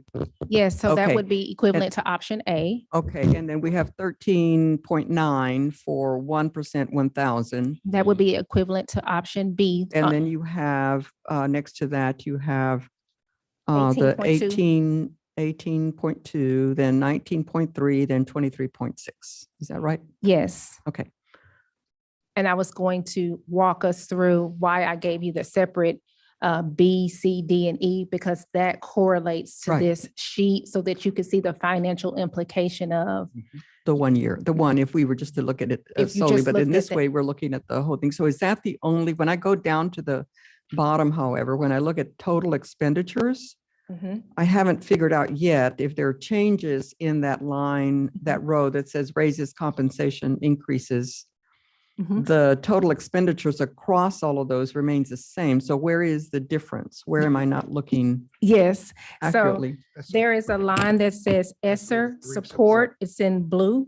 Okay, So the ESSER support changes in each of the options. So you can see how we're leveraging our ESSER funds to ensure that we do not exceed the projected revenue. So while the payroll and costs are increasing based Uh-huh. on the raise, the ESSER, use of ESSER to support that initiative or to support payroll is increasing. So that's where the offset is coming from. I see. Okay, Dr. we're Garcia. making up for that. So if we were to have 3 or 4 more columns that had 22, 23, 23, 24, we would see the ESSER funds disappear. You would see the In ESSER. which case we would be in quite a hole. Um, locally, I don't know if I federally, would state call- level. I We don't would- know if I no. recall, I'm sorry, let me let you finish. No, we would be in the hole in the sense that we would be relying solely on local and state revenue, maybe 10% federal. We would be relying on our local, federal, Right. and state dollars Right. prior to ESSER. But then that's when you would be looking at the fund balance number. Right. Because we are strategically increasing that fund balance because we're not using it so that when the ESSER dollars expire, we can sustain some of the cost that we anticipate that we may have. On that same sheet, if you look down at the bottom, you can see that the fund balance, it's 5.4, it's 5.65 in the first year. Thank you. I'm trying to read it from the screen. And then you see how it stays at, and this is just for this 1 year though. So Sure, when sure, you see sure, beyond the ESSER, when I add those other 2 or 3 years, you'll be able to see the fund balance projected use, Dr. Garcia. And of course, there are other variables that would have to be taken into consideration each year, which is, of course, enrollment. That is going to always be a driver and average daily attendance. But yes, when the ESSER dollars go away, when they go away, we will be back to our traditional, normal, local, state, and the small amount of federal funds that Right. we get. That is And that's a accurate. concern. That's the concern there. Yeah, okay.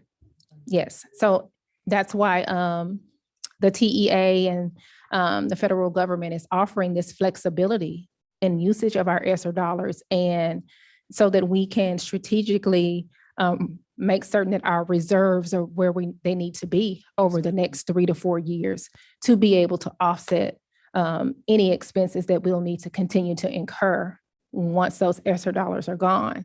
Also keep in mind that just because all of this is ESSER, let's say I'm making this up on here, $28 million, that does not mean that the local budget will automatically have to absorb $28 million. There are some positions that we will no longer fund. There are other federal funding opportunities. There are other grant opportunities. So it doesn't automatically mean that that full amount would then go to the general fund.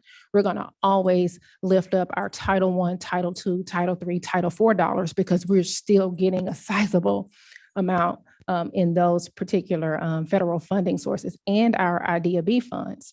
And so please keep that in mind. And of course, I will make certain that I add those additional rows so you can see those forecasted costs.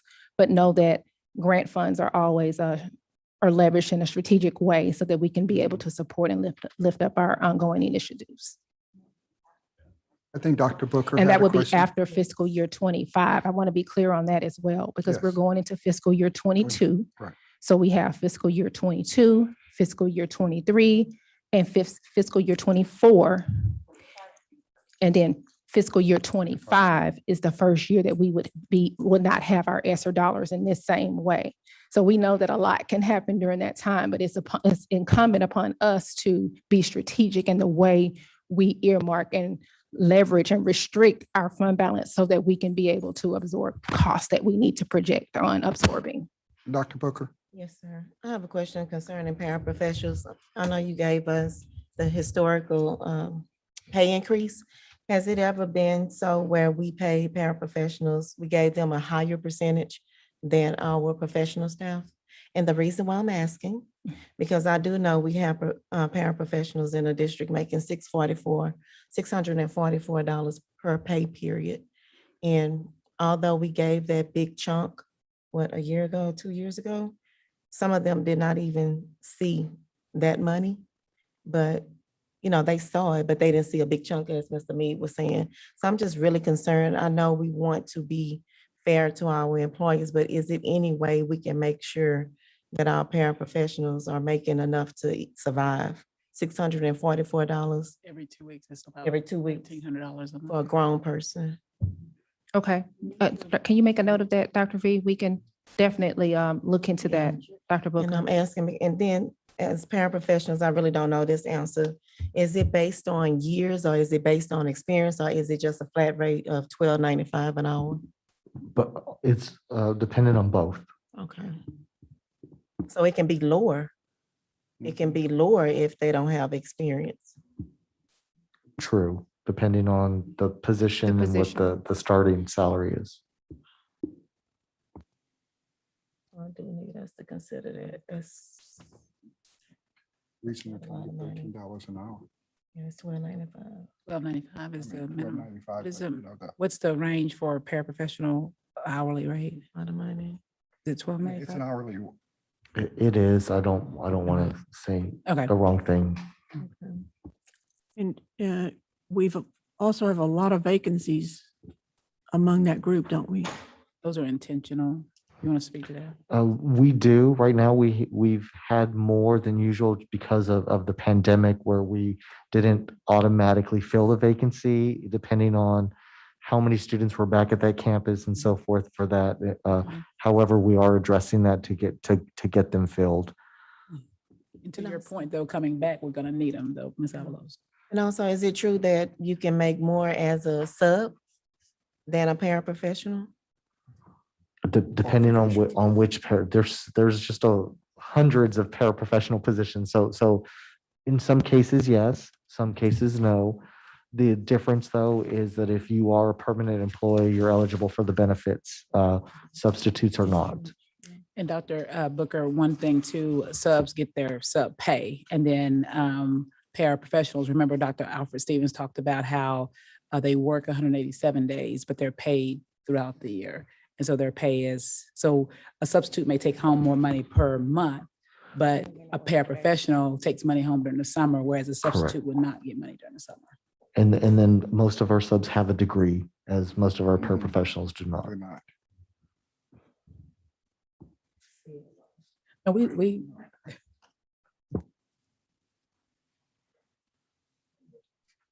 Okay.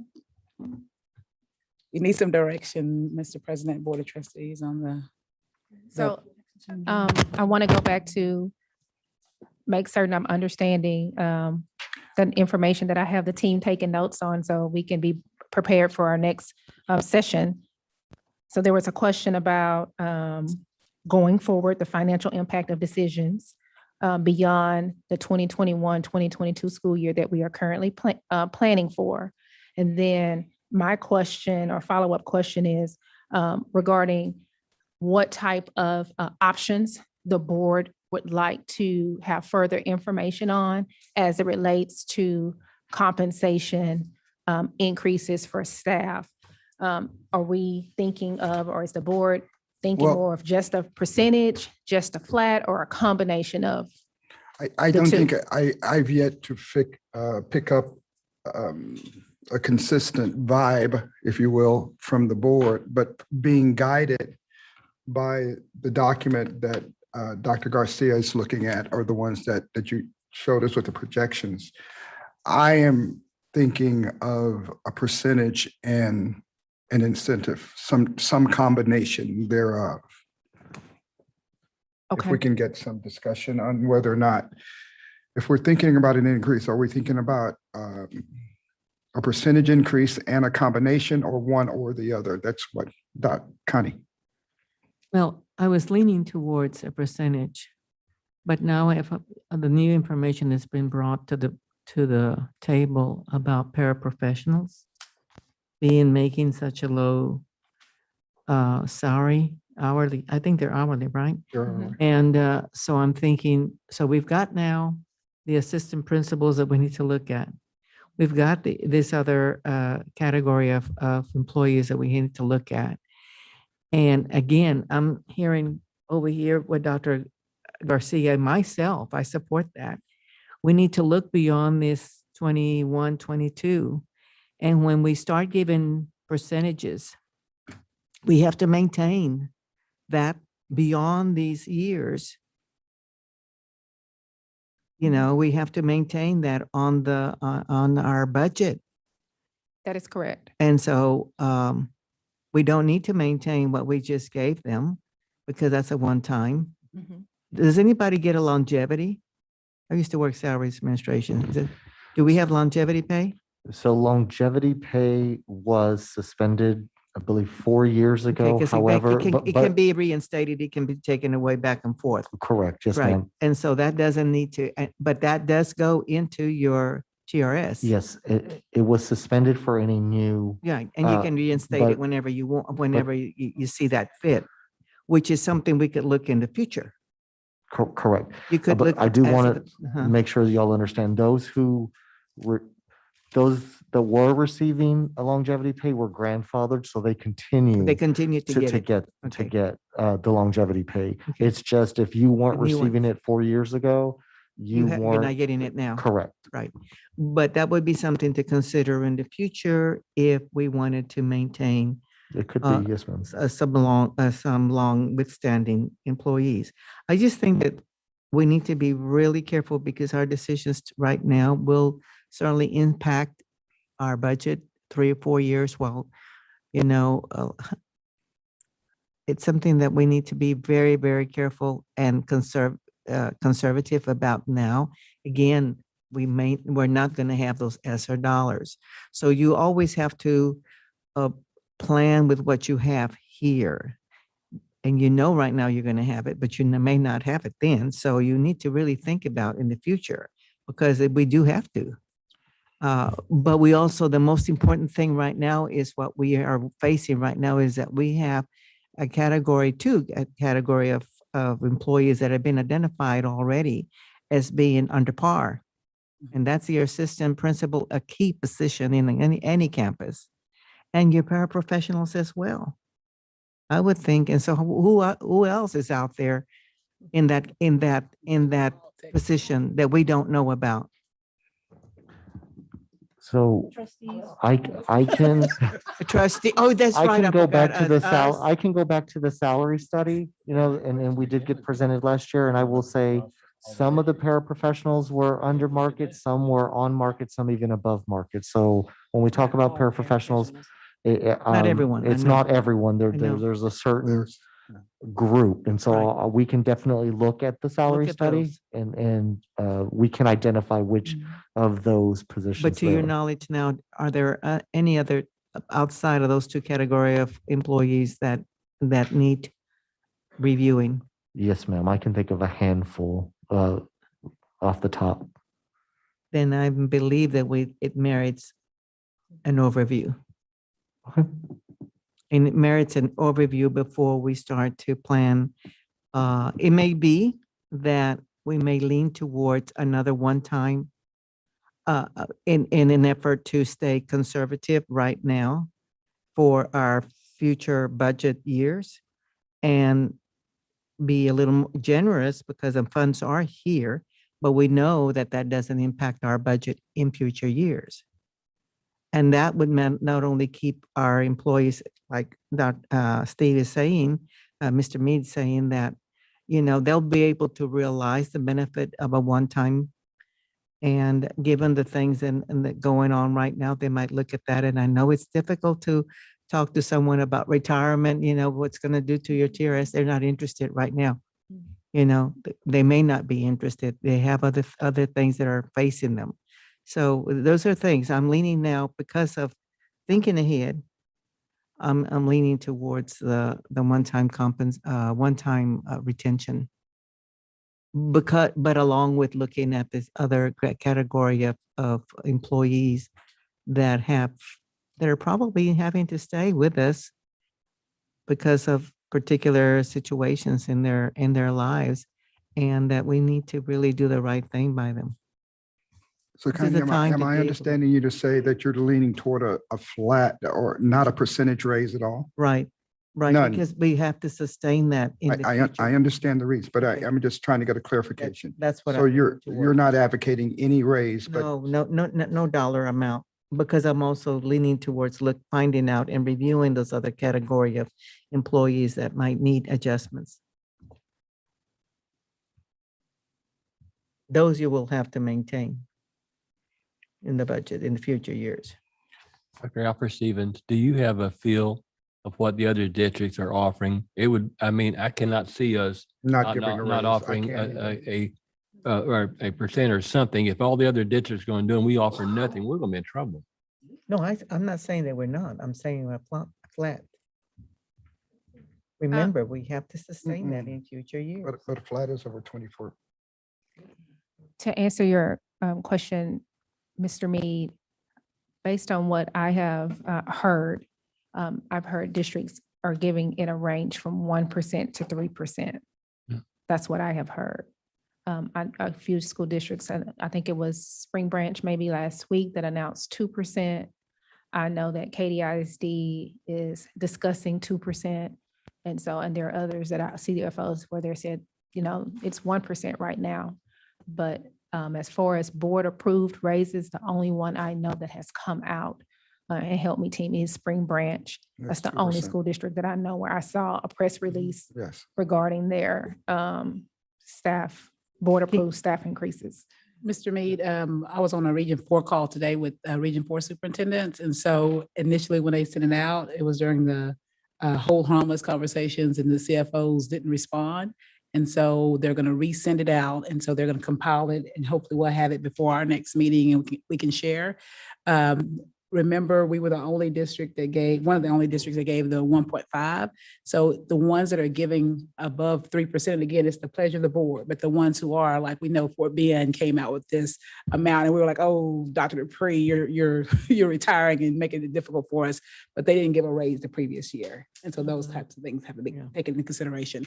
But I tell you, as soon as we get the information, we can email it to you so you can have it that it's final, where it's final. But I hadn't heard anyone else other than Fort Bend that said over 3%. Do you Can you think, give us a breakdown of that, Dr. Stevens? Like, maybe 1%, 1.5%, or what I'm saying? And then with a retention instead of a combination? This is a combined. The combination is a 1% and a retention. That is the Oh, we combination. just got that. Oh, okay, we just got that. It's the short, the sheet. we Oh, didn't have. okay. I didn't Okay, see. and I do apologize. I just learned that part of the presentation didn't print. So the last slide that you had was not the final slide in the slide deck. So now you should have, We'd add these two. you should have slides that show no raise, of course, and what the financial implications are of a % increase, what the financial implications would look like for flat amounts. And those are just examples so that you can have an idea of what those costs would be. And then you should see if the board wanted to do a % and a retention bonus, or I use retention bonus and one-time amount synonymously. So, and what that cost implication would be. So as you are thinking and you're talking and you're discussing, you have an idea of 13.9 million, what that looks like if we gave a 1% and a one-time $1,000 retention bonus. And that would be 13.9 million. And that's the cost for both. But remember, the retention bonus is not a reoccurring cost. You Right. give that at one time. So if you look at 1%, we know that a 1% raise is $5.4 million. Well, the difference between that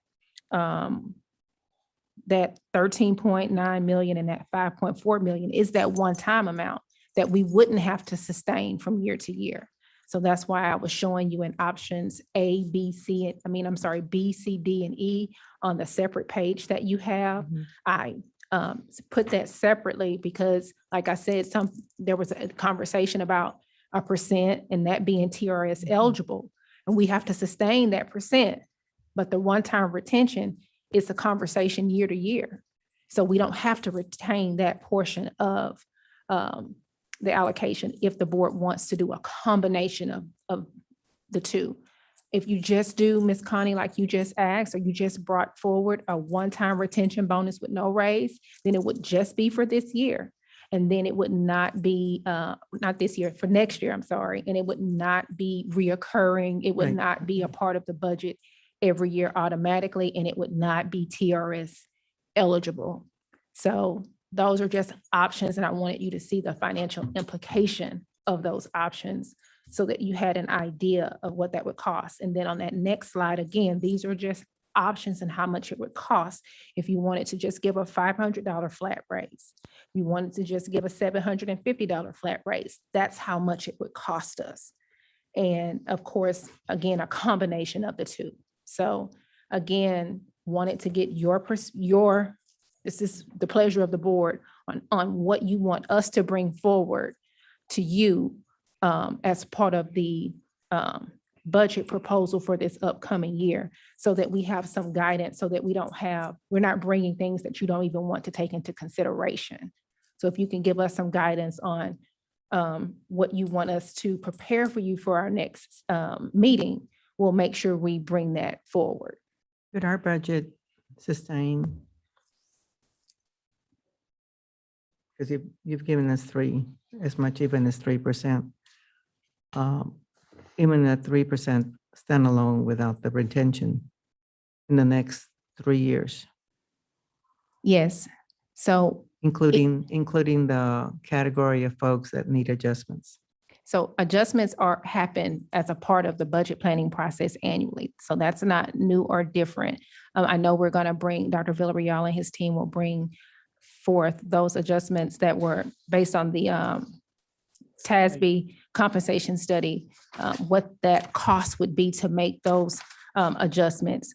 But to answer your question, can we sustain a 3% raise? Just hypothetical. Yes, absolutely. Because I picked the highest percentage. that you Yes, presented, yeah. yes, ma'am. I totally get that.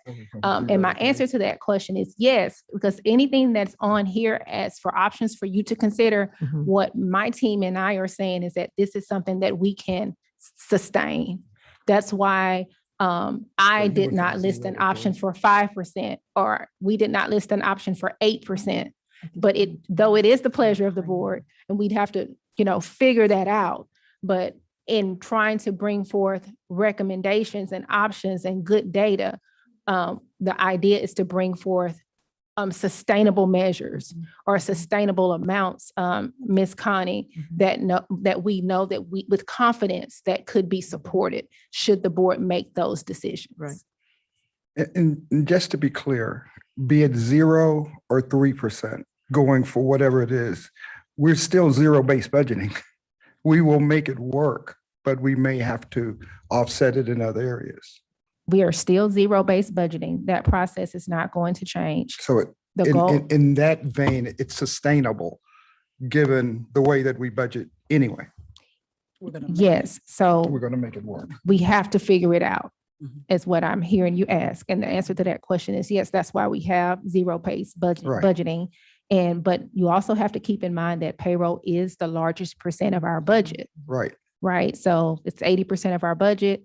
So if it increases to 81% or 82%, so we have to sustain those payroll costs. So we have to make some decisions on the non-payroll side, or we have to continue to leverage grant dollars to be able to offset some of these costs.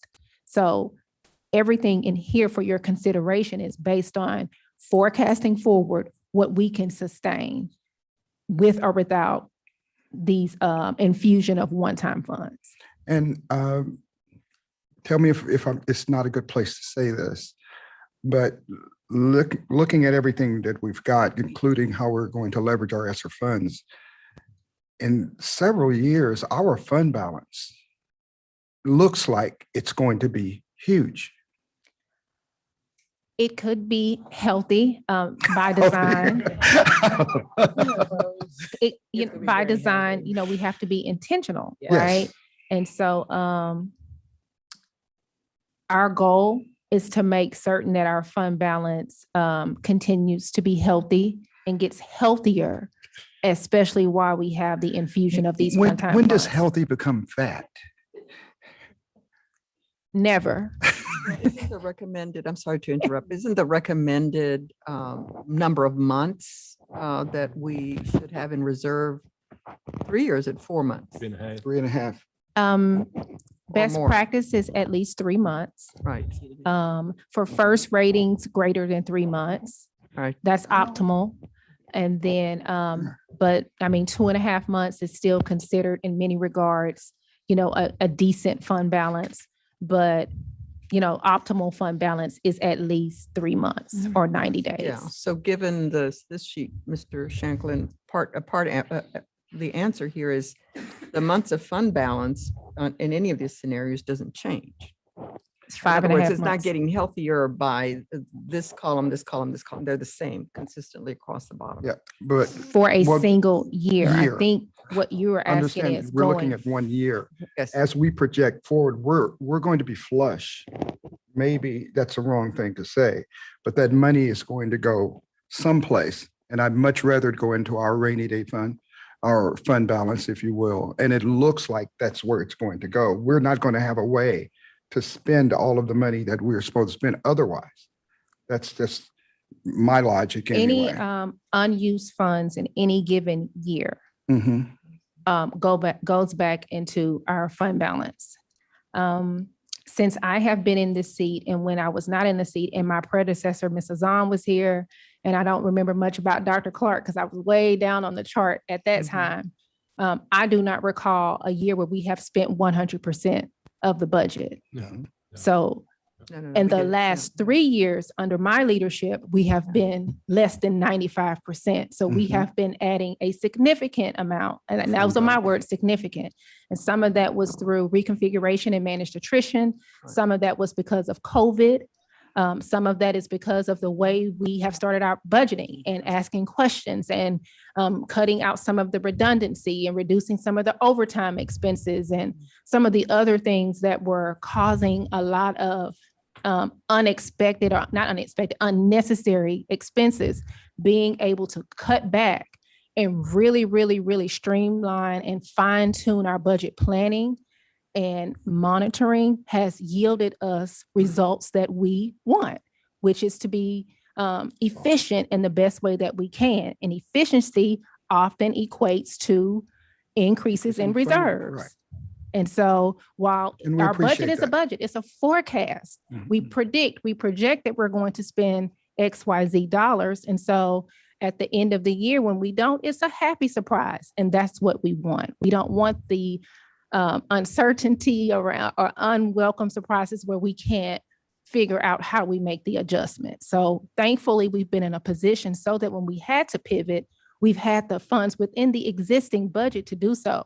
We have not had to come back and adjust the budget or increase the budget or whatnot. So that's what I will say to that. So any unused funds go back into the fund balance reserves, just as they have in any given year before to this year.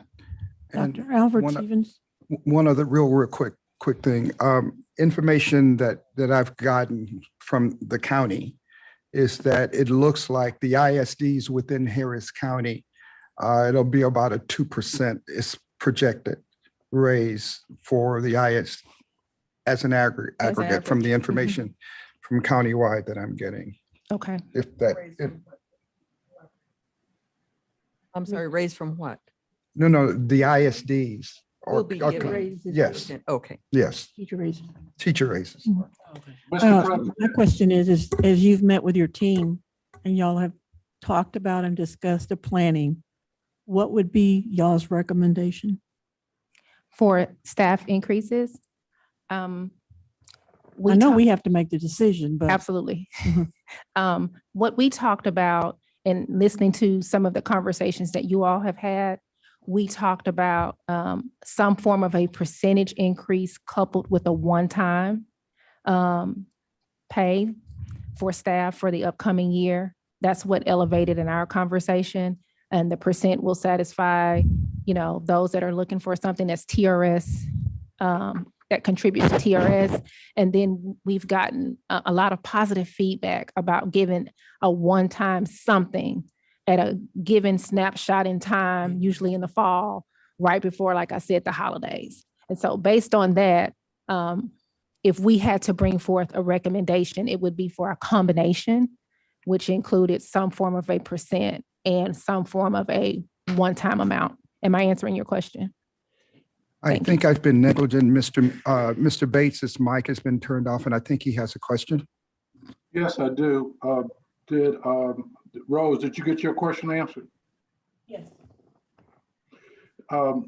We talk about fund balance in terms of how many days we have for operating expenses in case things go sideways.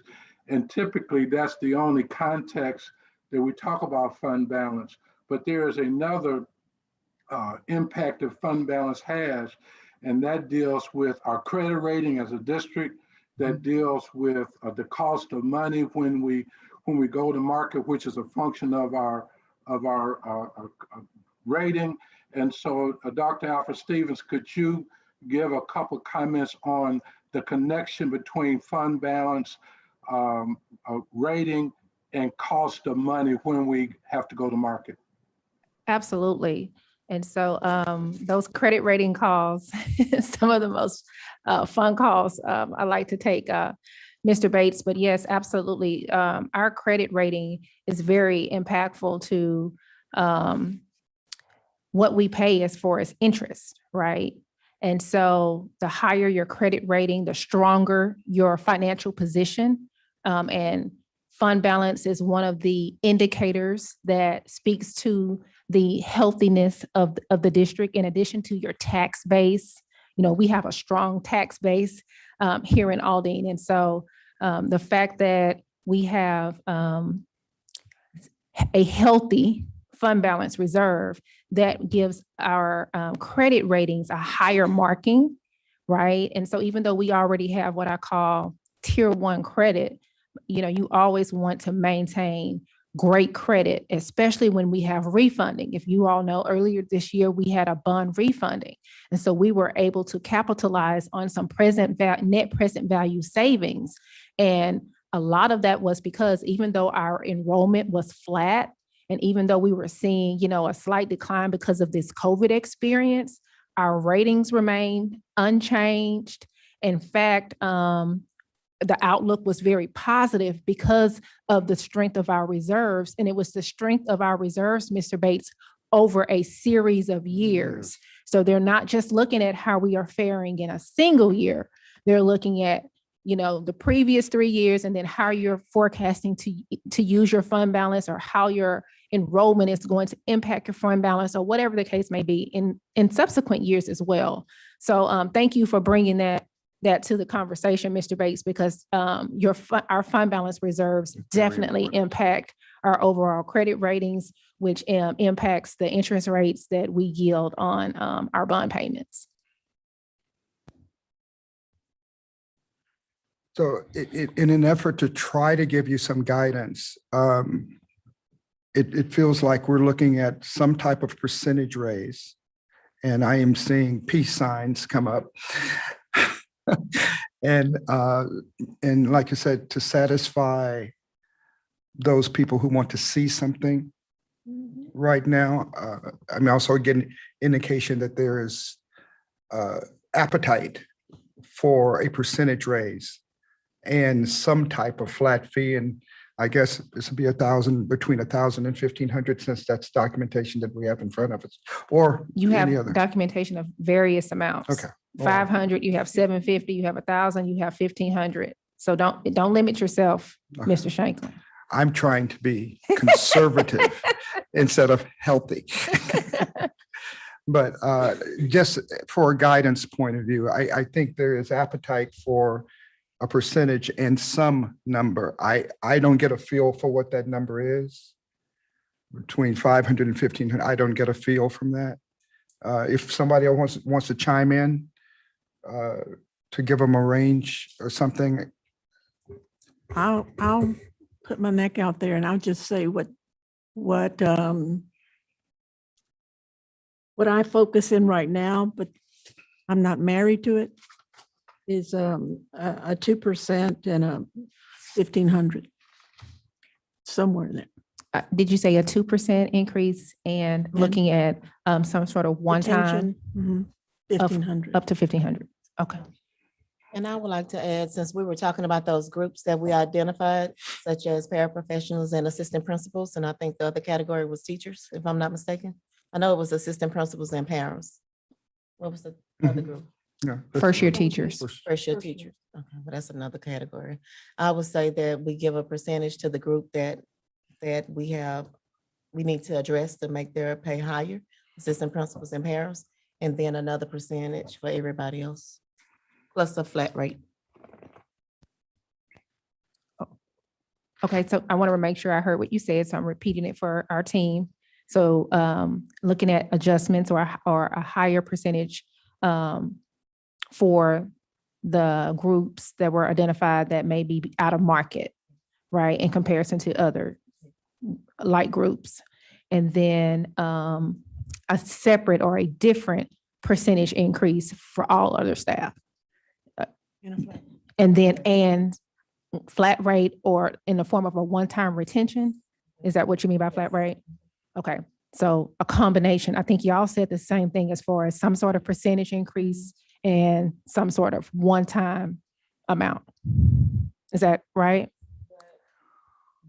Pay for the groups that. I Yes, think that's that's how the we difference, the differentiate. adjustment. She wants to raise the minimum wage to $18 an hour. Oh, we can't do that. That was a joke. That was a joke. I heard you. got it. Okay, Okay, we got that understand. note. Any, Dr. Villarreal, when you're hiring people and they come to you and you're interviewing, do they talk about percentages? Do they talk about just salary? Or do they talk about percentages like this district offers me this much more than the other district? Or is it usually just what's the salary? It depends on what time of the year you hire them. Like right now, if we're trying to recruit someone from a certain district and they say, oh, well, they just offered me 4% and you're offering me this, could you match it? That's the only time the percentage comes up. Otherwise, it's just, this is what I currently earn. How close to it or how competitive can you be with it? Okay, I'm more concerned with giving money that we have for the next 3 years, which would be in a form of a retention bonus, or what do you want to call it, a one-time bonus. And I don't think other school, if we go up with a big raise in salary percentage-wise, the other schools are going to see it and raise it up higher for next year. Okay, but if we had it kind of hidden as a retention bonus, maybe it wouldn't get. You don't think it'd help? No, Well, I mean, it wouldn't be talked about as much as the percentage across the board would be. You know, I'm trying to talk about the money that we already have that doesn't have to go against the retirement fund. Okay. I want them to get what's good for them, but I'd rather see it down here as a bonus rather than, and I still think other districts look to see what we do. And they just build on top of what we do. And next year we got to fight this same thing again. Okay, it's the same thing. I don't know if it makes a difference to most teachers if as long as they get the money, whether it's a bonus or whether it's a percentage. okay. So Mr. Mead, I want to make sure I understood and heard what you said. You indicated that the one-time amount. I would probably be more apt to raise the retention and lower the percentage. Okay, Because I think they like the money at one time. I think the teachers do. okay. So a higher retention one-time amount in comparison to the percentage. I would probably go with I think Rose, you said 2% increase. I would probably have went with a 1.5% increase and up the retention, because we have the money for that for the next 3 years, the retention. And we may not have, we raise it too big a percentage. We have to stick with that every year. Yes. But we have the money right now that we could do the bonuses and we can do then we get it now. And it would help us later on if things do change, I think. So that would be my thoughts would be to give more on the retention or whatever you want to call it and less on the percentages. Okay. Maybe a 1.5% in 2000.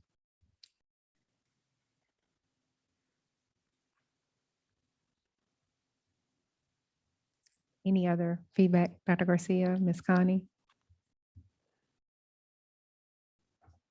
No, I think you have enough to look at. I think that the adjustments that might need to be made for people that are, below the market level based on that survey would be very important for us to do. And bring it back. And to be sure that as we increase one, particularly the new teacher, that we're not impacting or adversely impacting or having others beyond that feel like they're not as valued. I mean, I think you have plenty, I think, to bring for the next time,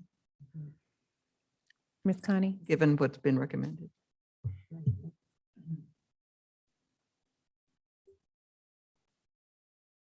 I'm leaning towards, but because I've recognized the category of employees that need reviewing And we're certainly considering raising the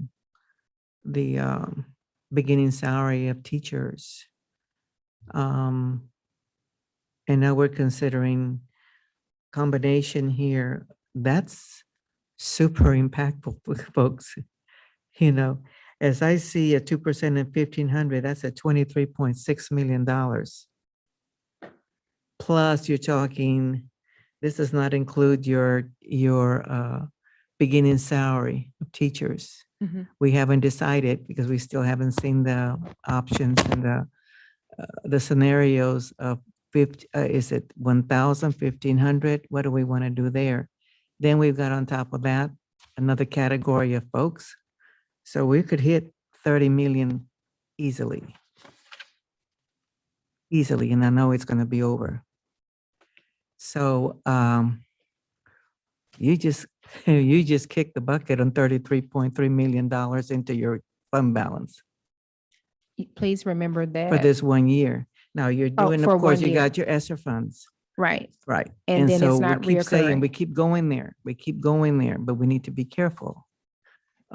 Absolutely. You know, because you've got these other positions that you have recommended to, $500,000. right, to hire. So like I said, you know, so I agree. We have a lot on the table here. I think you've got a lot to bring back to us just to consider and stuff. Okay. Thank But you. I feel very comfortable the fact that we gave them a bonus this past, and then we've heard a lot of good feedback about how they responded to that. And that's really favorable to hear. So if anything, I would like to, you know, consider a percentage for this year, Percentage. I got a it. percentage, but where it is, I don't know. Mhm. We need to look at all those other things that we need to consider. Yes, ma'am. President Shanklin, are we prepared to move forward? Yes, we are. Okay. Randy, did you say anything, Randy? Randy say A anything? few more items here as it relates to budget planning, ESSER 3. Just wanted to give you an update on where we are in the planning for the use of these dollars. We, as I already shared, we have started the application that has to be submitted. And our plan is to submit the application prior to July 1st, just like we do with all of our other federally funded grant applications. We have engaged multiple stakeholder groups in seeking their feedback. Our survey has been out on the district's website. We also put out a public notice that we were taking feedback and indicated a way for any stakeholders that may have missed the survey opportunity to be able to reach out to us and provide feedback regarding use of those dollars. We've also started to compile the responses and capture the themes that are coming out of those responses. And thank you to Dawn's team, who's really working to help streamline some of that work. And thank you to Adrian's team, who's helped guide some of the conversations and help us go through a protocol activity with different stakeholder groups so that we can get their feedback. And once all of that takes place, of course, we'll come back and have a conversation with ELT so that we can share what those themes are. And what I will share with you in my initial review of some of the survey responses, it's good to see when there's some alignment. And some of the feedback that we've already received aligns with those 5 buckets that we identified that we would be targeting our ESSER dollars on. And those are the 5 buckets that you all gave us feedback on already. And they directly correlate with our strategic priorities as well. So our next group of stakeholders that we will engage are what we call the next level leaders. So those are leaders in across the finance and HR, legal, other operational parts of our district beyond our principal groups, because of course we have our instructional leadership team, which is our principals and other instructional staff, but we also wanted to make certain we heard the voices of individuals that indirectly impact the work that must be done here. So we'll engage with them and get some feedback from them on our ESSER dollars. And then, of course, once we have garnered all of the feedback, then we'll come back and bring the line items, because I know that was a specific question regarding what's making up this $96 million, what's making up this $19.4 million. And the team is working. We actually had a conversation about this Friday in our working session between the graduations, had a discussion about where we need to be and how we are making certain that the projected amounts that we're bringing forward are accurate projections. So that's where we are with our ESSER planning. And as soon as that is finalized, we'll bring that back and share with you all. And the next item I'd like to transition to here is, again, just making you aware of what we are projecting our tax rate to be for this upcoming year. It is not set, but once we received our appraisal values from HCAD, and we got that as of April 30th, then we were able to begin our projected tax rate calculations. And remember that under House Bill 3, there was legislation that requires that tax rate compression. So each year, our local maintenance and operation rate has gone down the past 3 years, but our debt services tax rate, that's the rate that we have to levy so that we can pay our bonds. You know, we had that $798 million referendum in 2015, and we're still paying for those bonds, of course. But as we look at our projected revenue and we look at our values and whatnot in our projected budgets, and as we are still having that conversation, right now, we're looking at our tax rate remaining the same as it was for this current year. So the maintenance and operations tax rate is that 0.9719.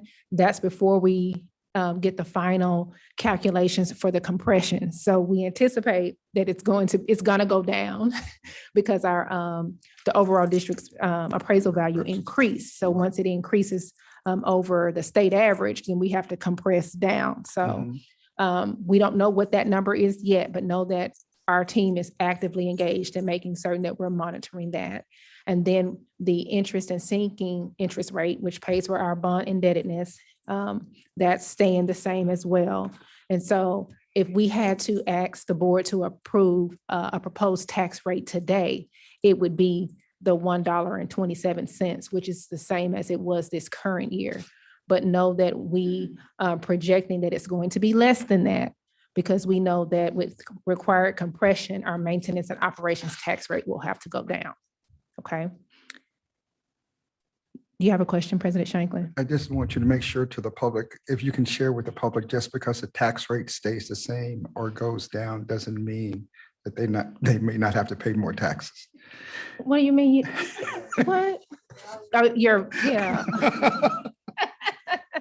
Yeah, because if your home value increases. Some people just don't take that into consideration. Yeah. But it's looking like home values have increased. Yes, it has.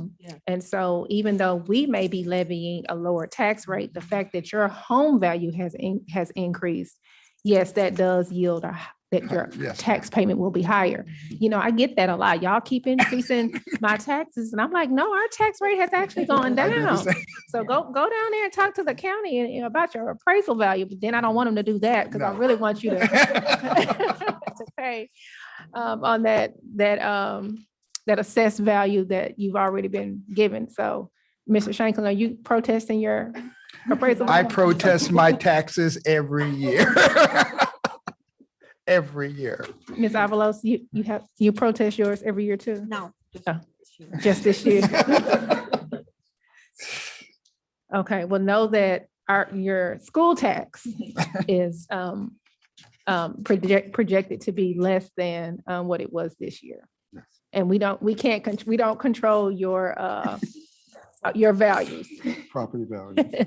Your property values. Okay, so budget planning for the next steps. So we have some homework that we are going to take back, because of course, our goal is to make certain that we go through this process and we address and answer all the questions that the board is requesting for us to answer. And then, of course, we want to make certain prior to July 1st that we have a budget in place and in a manner that's presentable to the board for approval. So at the upcoming meeting here in June, I know that we are prepared to do some more homework, and then what we'll need to do is look at scheduling a special call, perhaps session, because we need to have another, I'm sorry, Dr. Goffney, working session. Because of time, we don't have time to kind of go and then come back. We have precisely 1, 2, 3 weeks, and then we also have SLI in there. And so we were looking, Yolanda told me that from scheduling in the past that you all may be available next Tuesday or Thursday. I won't be here tomorrow. No. Next week, next Tuesday. Budget, I mean. Or budget board- workshop. Board meeting. Board member. Board meeting is on 14th.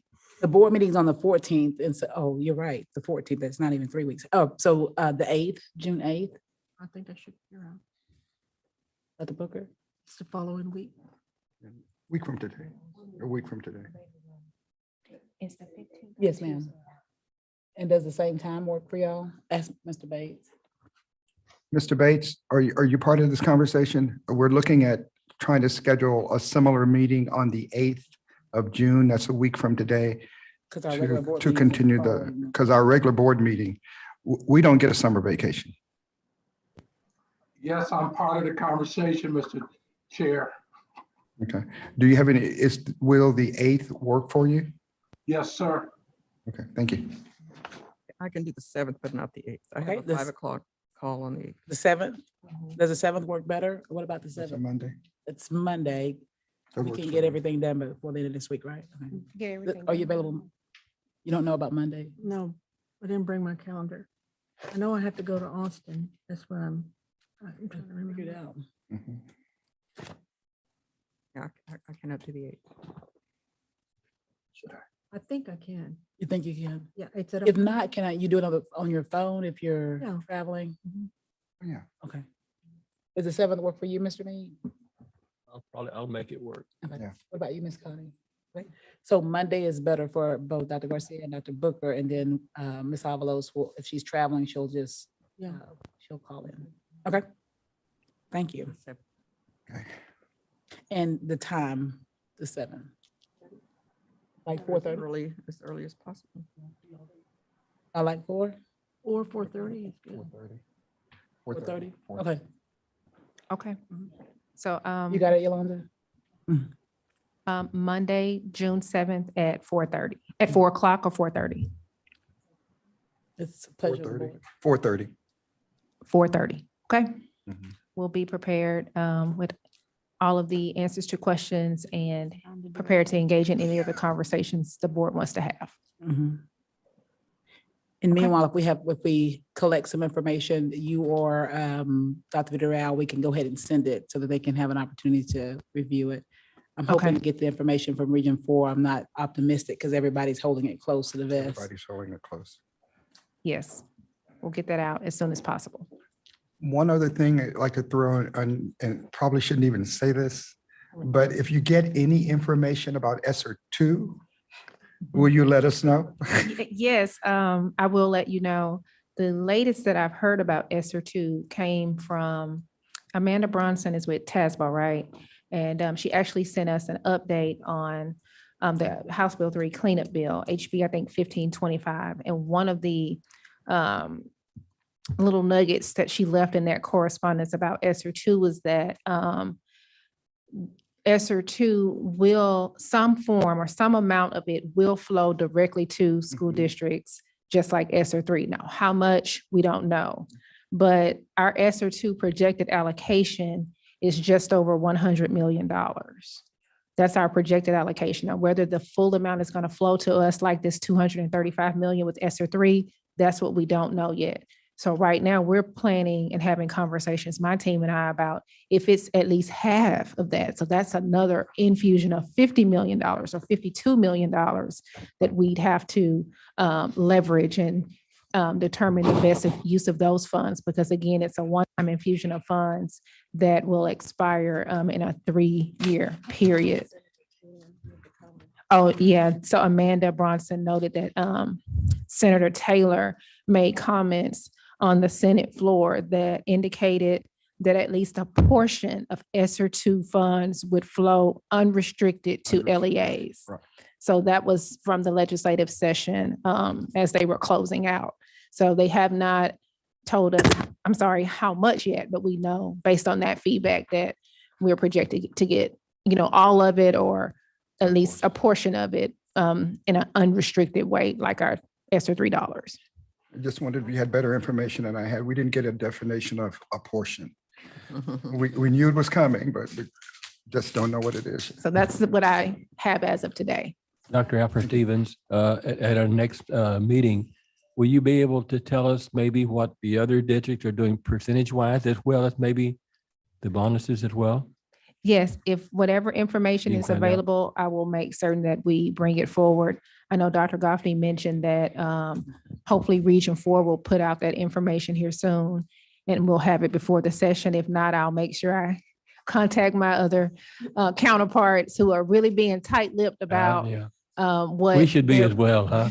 Yeah, so if you're not logged in listening to us publicly, you probably wouldn't know what we've talked about tonight. But absolutely, Mr. Mead, whatever information I find out between today and that our next time together, I'll make sure I bring it forward. Thank you. Thank you. Is there anything else, President Shanklin? No, ma'am. Okay, if there's nothing else, that concludes my presentation this evening. Team, do I have a motion to adjourn? So, no. Sorry, excuse me, Viola Garcia speaking. At the last workshop, we had the opportunity to ask a question about whether we would have or could have an executive session because of sensitivity of some personnel items related to budget. Well, we talked about that if there were issues or discussion needed for individual employees, that would be in executive session, but it would have to relate to the budget. Yes. I believe I asked that question the last time, and I think you said yes. Well, Is it- if it's related to the budget, I mean, otherwise, if it's talking about selection of individuals, These are personnel issues that are appropriate for executive session. No. okay, well, you have the language for going into executive session? I can just broadly say that under 55107.4, under the Open Meetings Act, we will adjourn into executive session at 7:15 to talk with our attorney about personnel matters. Talk with each other, but not necessarily with your attorney. This is board issues. We'll adjourn into executive session. So I turn off the streaming.